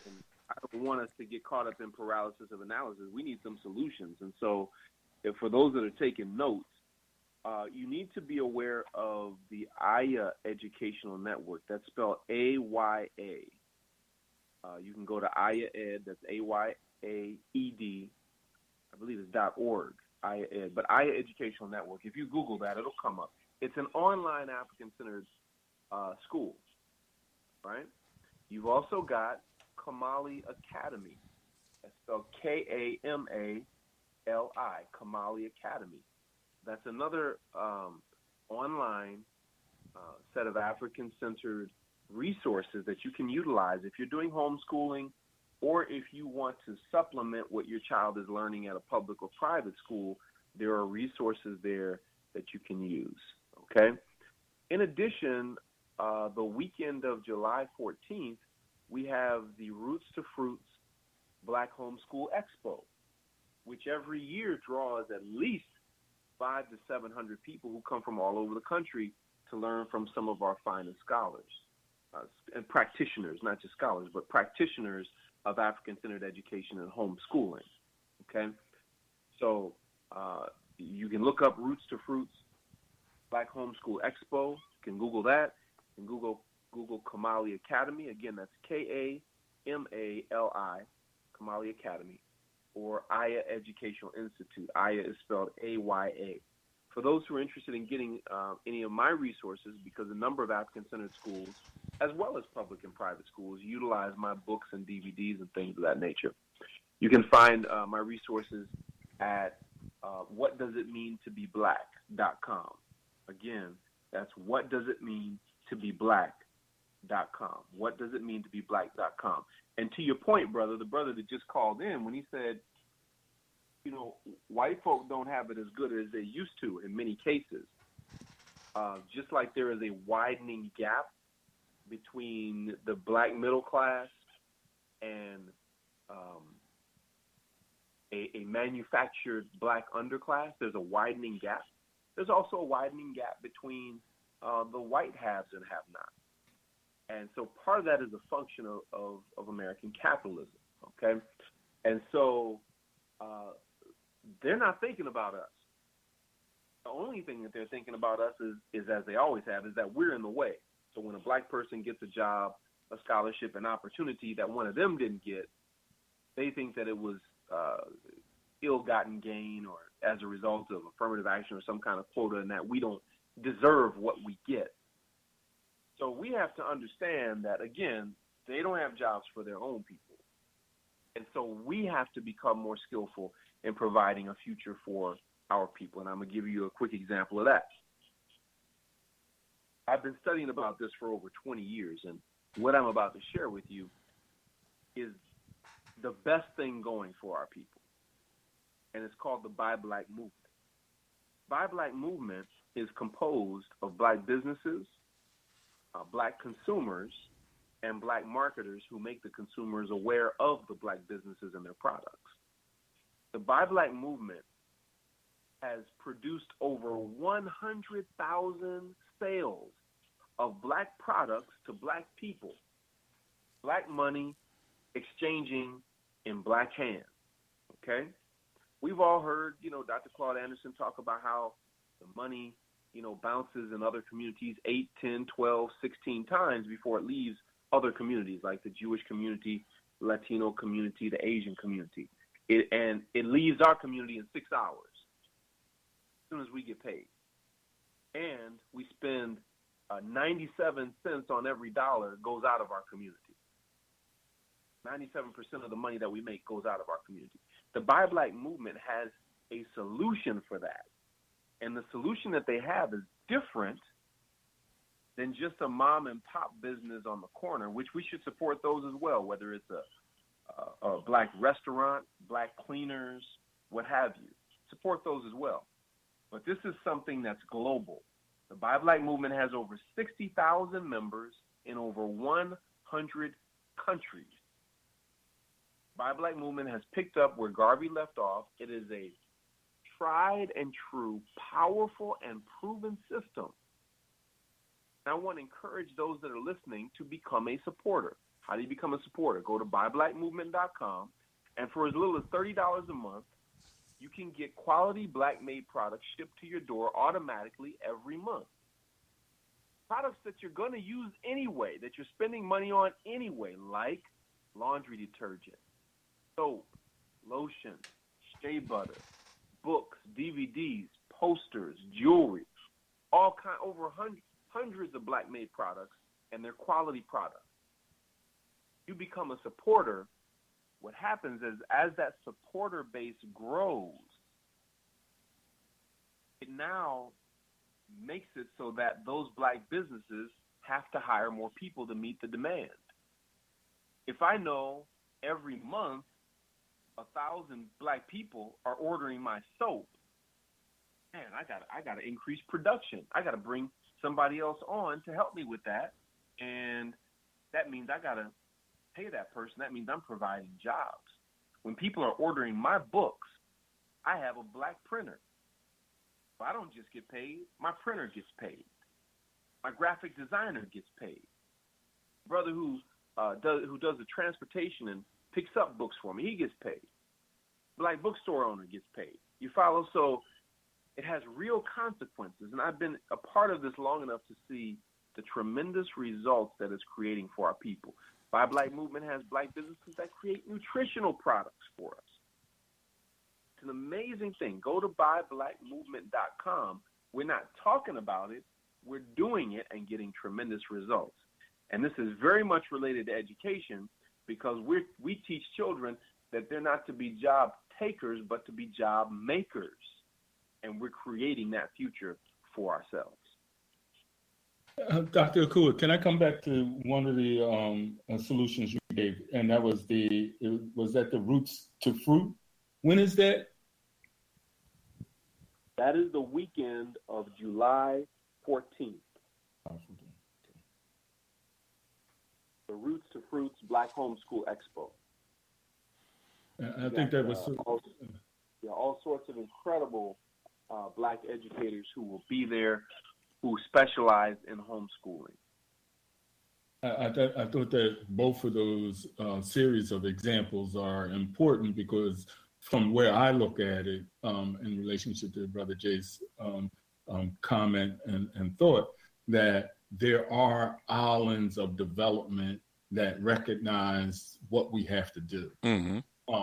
And we have to celebrate them as much as communicate them out there, even though they may not be oceans or seas. They are maybe in some places creeks, or ponds, but they're there. And we have to recognize that those are the infrastructures that have to be built on to create the future that we're talking about. There's a vision for, and that vision is a 200-year, if not longer, project, as long as Africans been. Sometimes we get, as you had mentioned earlier, even when watching television and the imagery, we look at the imagery that's projected to us and don't see what's right around us that is providing the solutions, the development, the infrastructure, and those people who are providing the skills like yourself, the services, and providing the support that we need in order to become what we need to become. I'm so glad that we made that shift, because, as I said, it would be easy to get caught up in paralysis of analysis. And Afrocentricity requires a consciousness of victory. Afrocentricity and African-centered education requires a consciousness of victory. When we talk about the problem, it can become overwhelming and discouraging. But we have solutions. There's good news. We have solutions in place.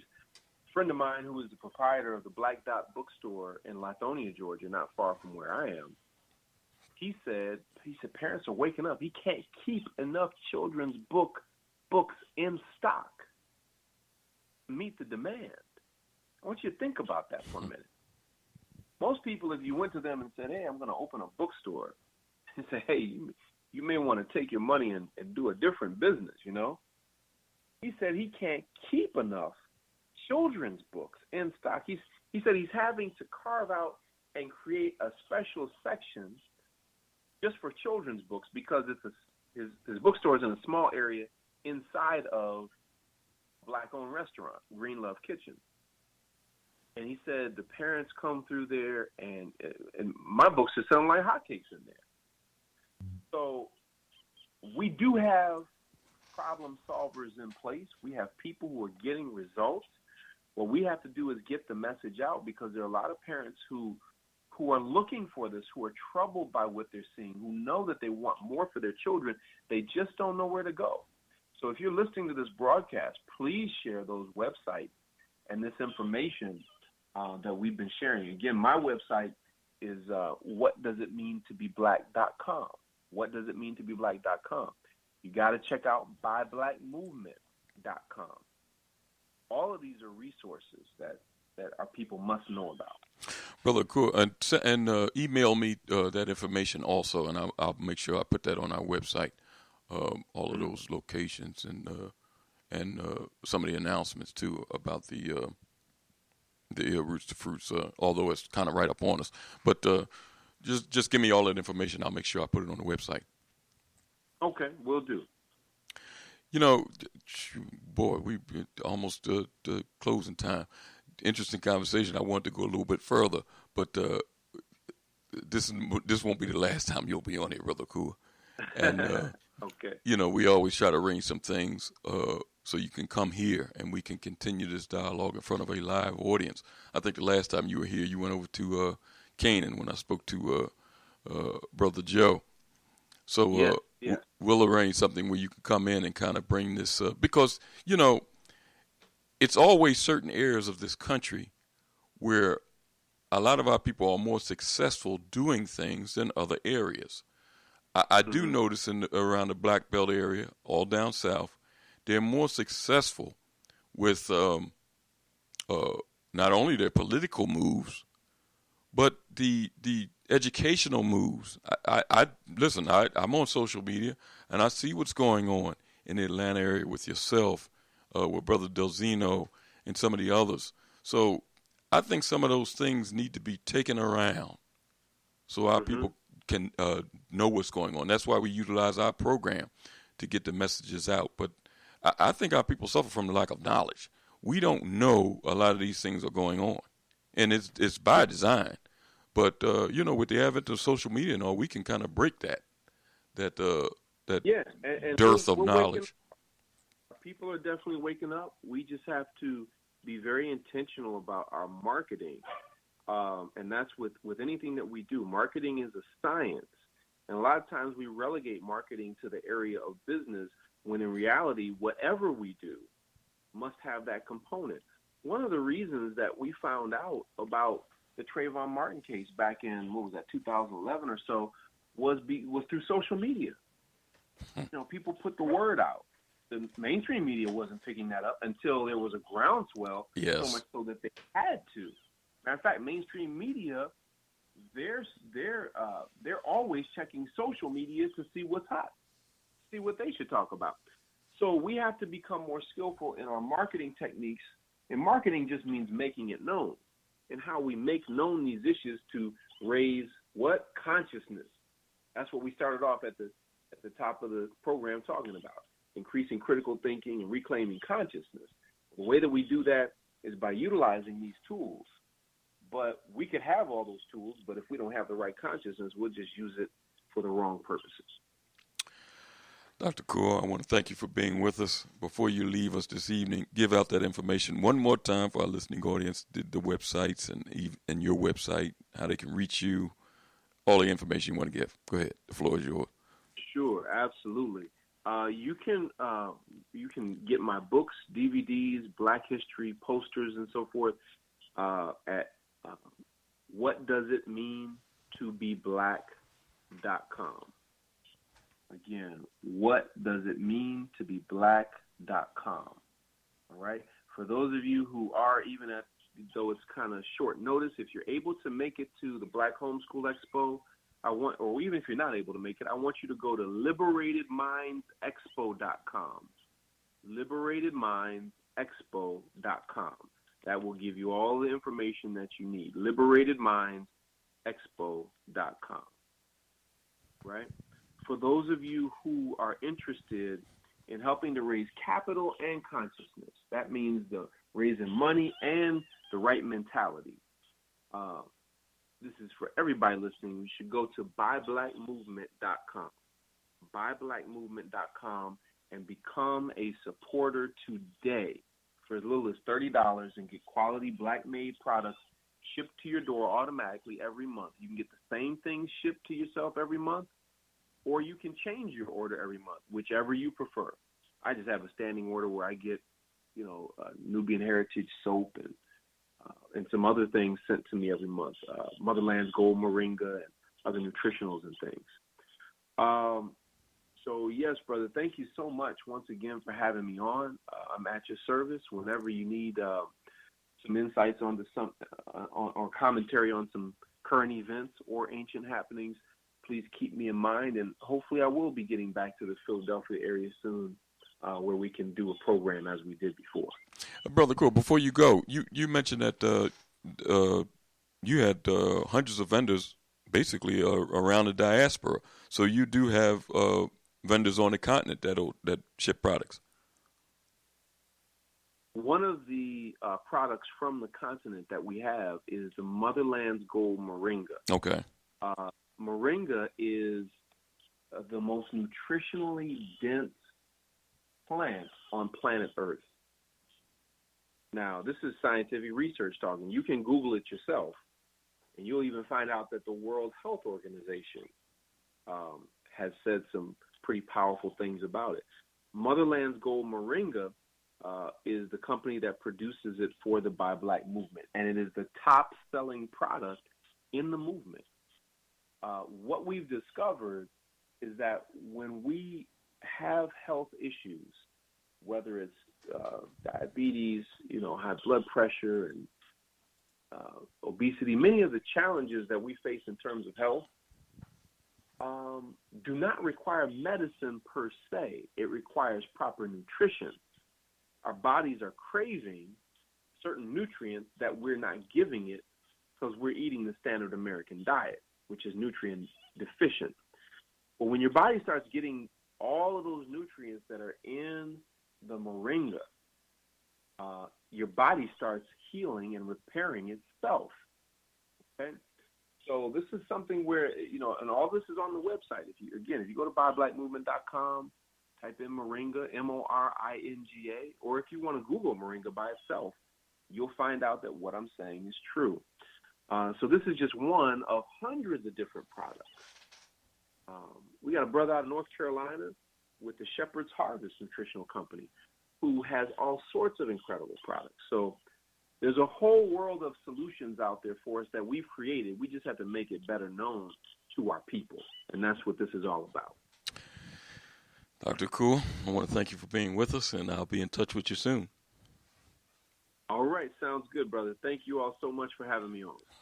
Take care now. Talk to you soon. We'll be right back.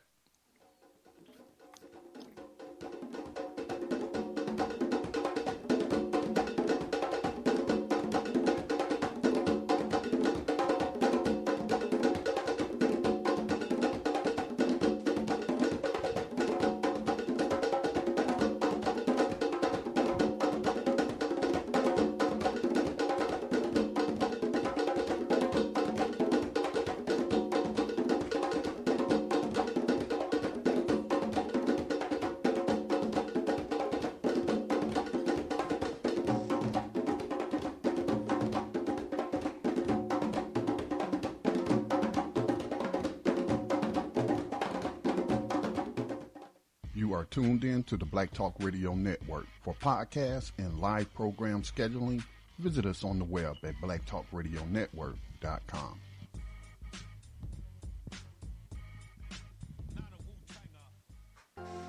All Insurance Incorporated, an African-American owned and operated insurance agency and business for over 20 years, located at 231 Southeastern Road in Glenside, PA, with other offices in Germantown and West Philadelphia. Call now for commercial insurance quotes, homeowners insurance quotes, automobile insurance quotes, notary and tax services, representing over 15 major A-rated insurance companies, offering a discount on all notary services when you call in for a free quote. Call this number, 215-885-2444. That number is 215-885-2444. 215-885-2444. All Insurance Incorporated.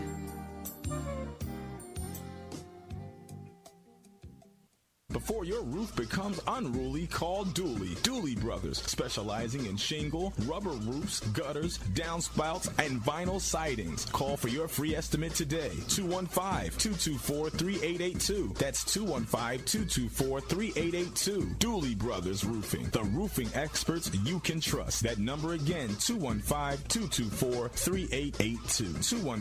215-224-3882. Before your roof becomes unruly, call Dooley. Hey, did y'all see the stuff I posted on my wall? No, it didn't even show up in my news feed. Man, I'm done with social media. All the injustice and brutality going around, and it's like they're trying to suppress our voice. We trying to get the message out there, and you can't even share empowerment and what's going on around the country either.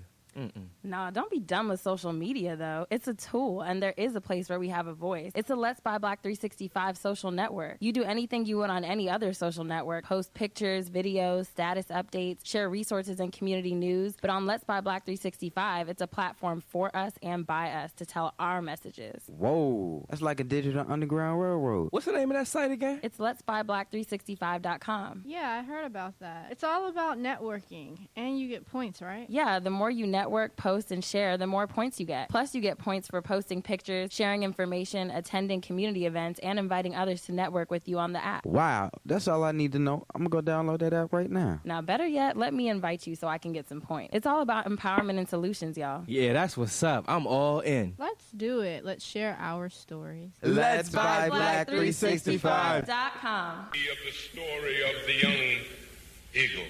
Perhaps you heard it. There was once a farmer who had a barnyard of leghorn chickens, white leghorn chickens.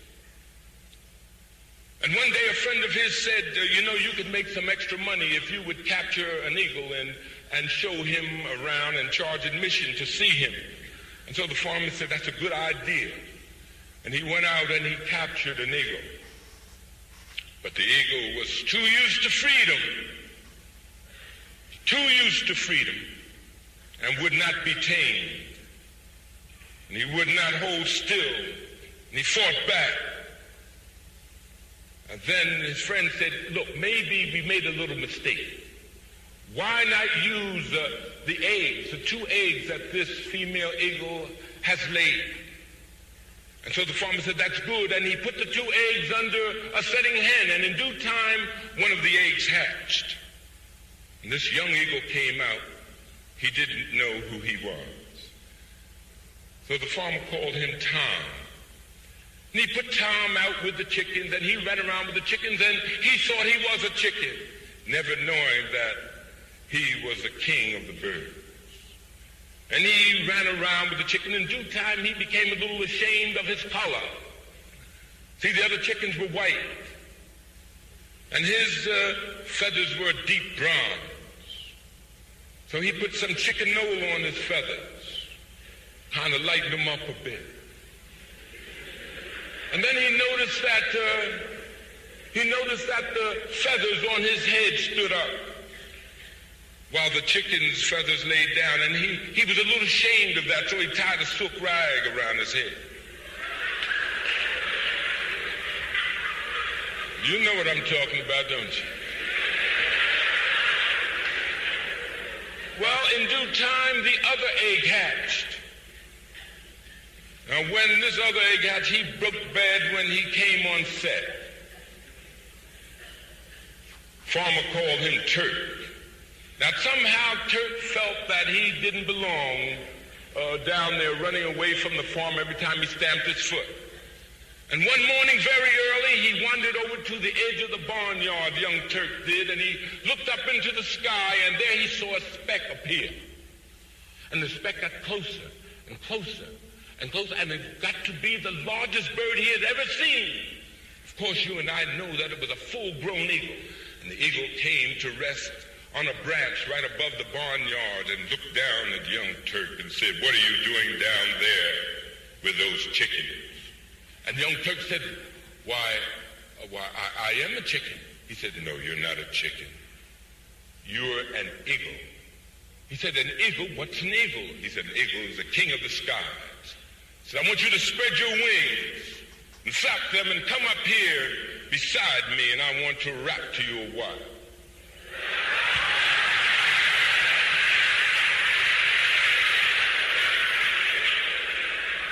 So young Turk said, "I can't fly that high. You know chickens can't fly that high." And he said, "Why, you can fly that high? There's nothing that you can do because it's in your blood and in your bone. Spread your wings."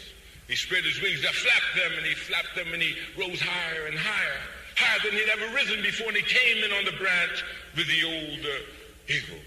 The eagle says, "Now settle down here." He said, "I want to tell you that your father was a king of the skies. No bird could fly higher nor farther than he could without rest. And your mother was a queen of the sky. She was looked up to and admired by all of the birds of the sky. That's who you are." He said, "Well, you know, I'm a little ashamed of the color of my feathers." He said, "Don't you know what that color represents?" He said, "Well, that's royalty. Represents royalty." He said, "Oh, that makes me feel so good," Turk said. He said, "But how about the way the feathers on my head stands up? And it's different from the other birds down there, the other chickens." So he said, "Why, don't you know that's your crown? I said that you were a king." He said, "This sounds so good." He said, "Let's tell Uncle Tom." So he said, "Uncle Tom," he called him Uncle Tom in deference to his older years. You know, he was a little older. "Uncle Tom," and Uncle Tom was busy running around there with his silk rag on his head and so on. And he said, "Uncle Tom, this fellow is telling us who we are. He's giving us our history." So Uncle Tom said, "I don't want to hear anything about our history. I'm too busy eating this good food down here. And besides, you better come down here. You'll get us all in trouble." Said, "I don't want to hear any history." So the old eagle said, "Just forget him. He's too brainwashed. Let us fly away to our destiny." And they took off. From antiquity to the present, our people need to develop a new paradigm. It's time for an awakening with your host, Brother Elliot. Sundays, 7 p.m., Fridays at 8 p.m. For podcasting or live program scheduling, hit us up at timeforanawakening@gmail.com. Welcome back to Time for an Awakening, and I want to thank our guest this evening, author, historian, education transformation specialist, Dr. Chike Akua was with us. Critical Thinking to Reclaim Consciousness. If you missed any of the program and you want to hear it from it in its entirety, a little bit later, it'll be up on timeforanawakening.com. It's timeforawakening.com. You'll be able to hear the podcast in its entirety. Brother Richard, interesting conversation with Brother Akua.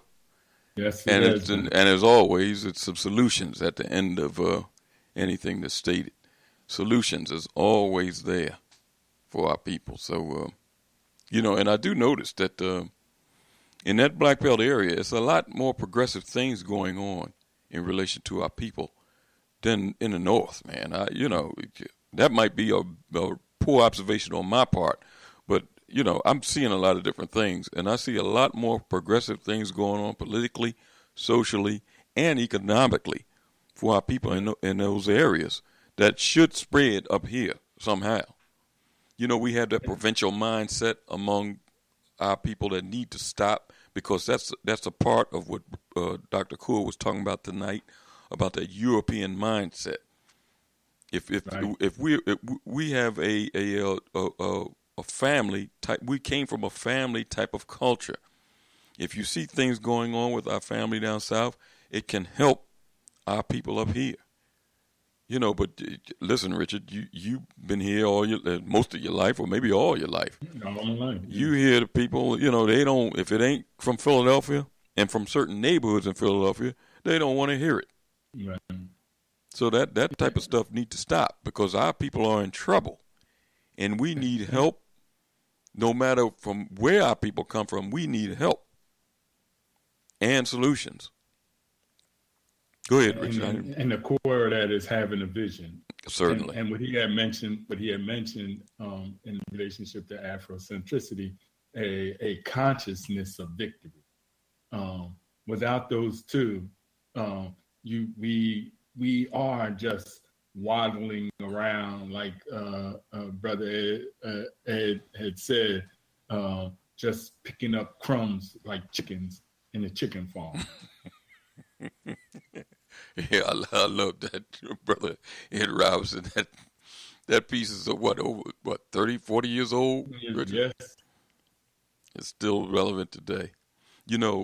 I don't know whether the listening audience know about it. They probably don't, but it'll hit the news because they had them in several cities. They had a pro-Trump rally, and some anti-Trump supporters got into big fights up here in Philadelphia.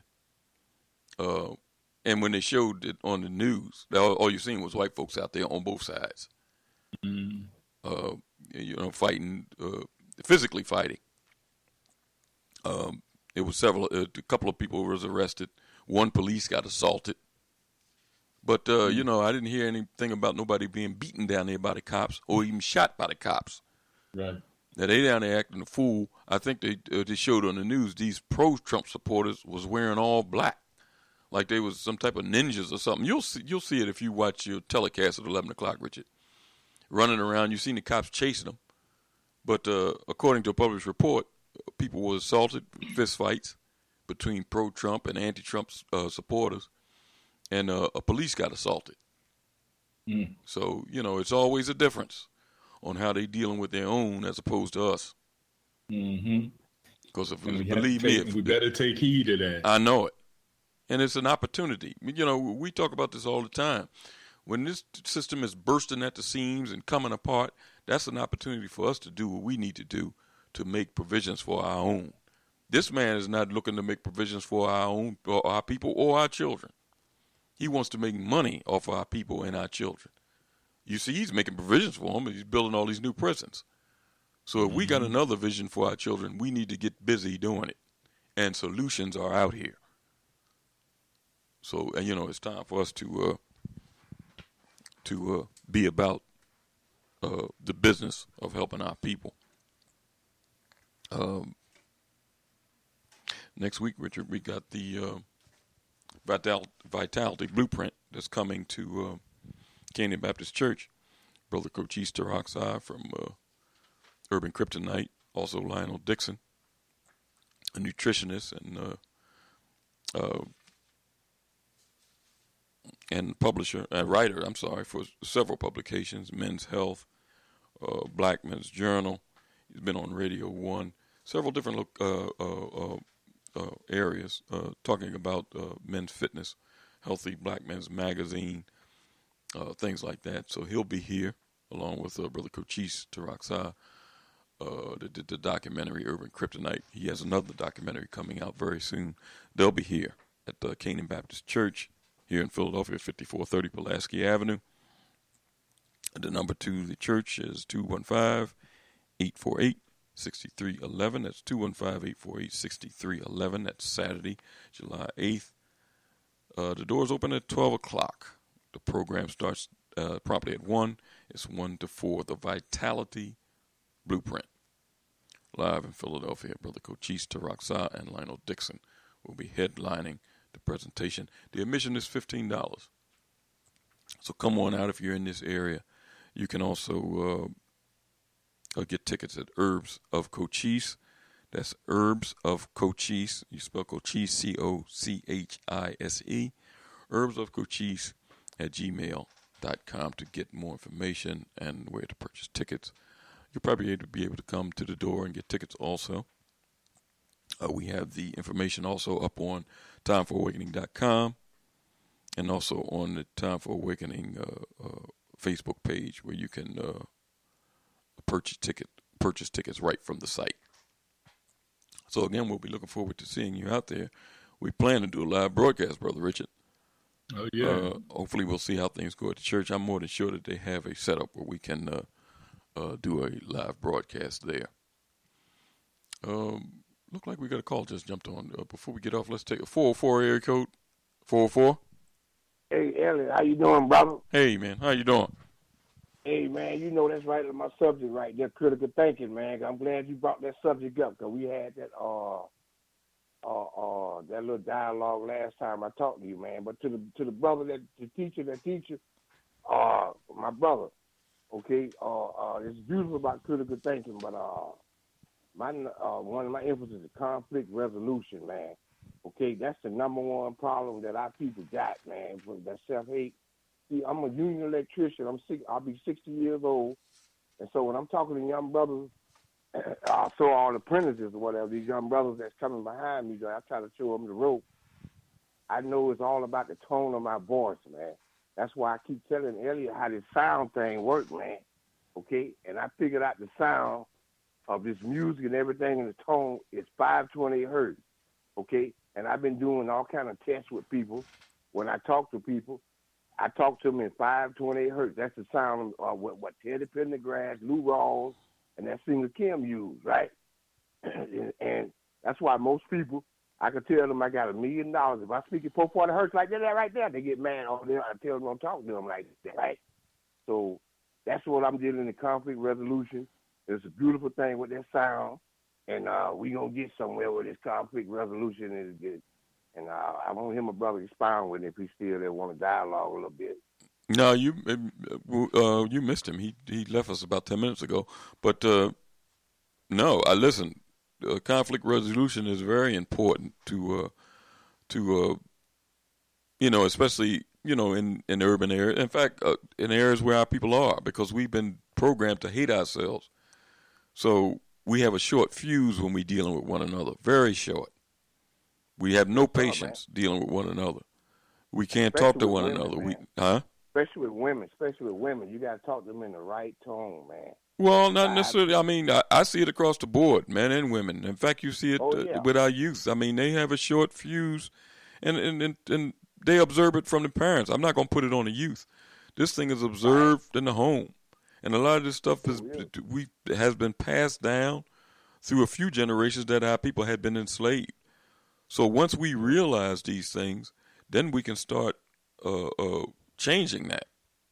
If we realize that we're off-centered culturally, then we can get back on center by realizing what our cultural values is and start implementing them in our life. Knowing these things is doing nothing if we don't implement them in our life. That's true, man, because right now, every time I go to work, man, these young brothers, man, for some odd reason, I be trying to show them how to ropes, how to make it. And I learn from them, they learn from me, man. And you see, it's all about how you I learned a long time. Somebody told me it's not what you say, it's how you say it. So now, I told you, I investigate the sound, man.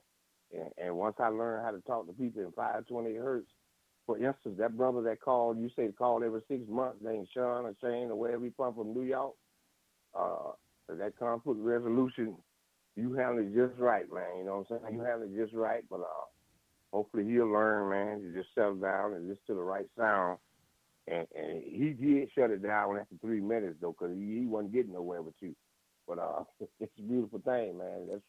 We gonna make it, man.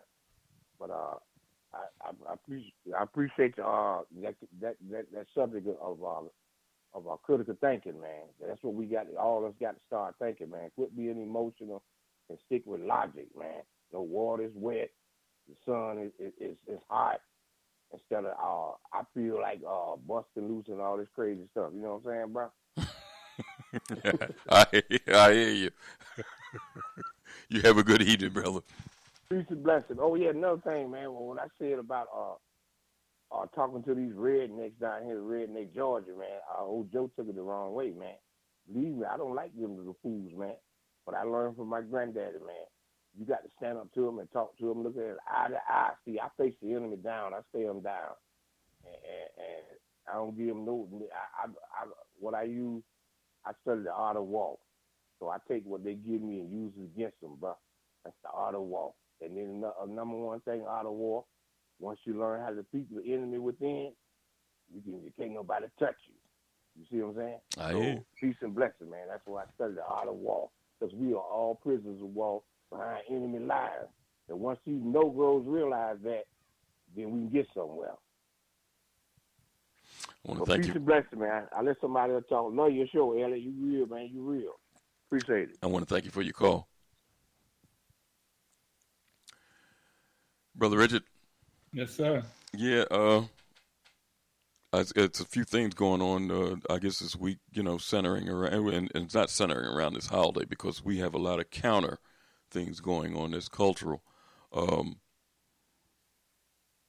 You mentioned about the Avenging Ancestors Coalition is having something on tomorrow, either Tuesday, which is good. That'll show our people another side to what's really going on. Sister Tamara on POC on Revive program this afternoon talked to some young people, and they were talking about the Juneteenth celebration that they had down at the museum. Right. So it's a lot of things that a lot of the young people, and I heard the young people talking on her program. So a lot of these things are spreading to conscious young folks. You just don't hear it, and what they show is negative images of our young folks.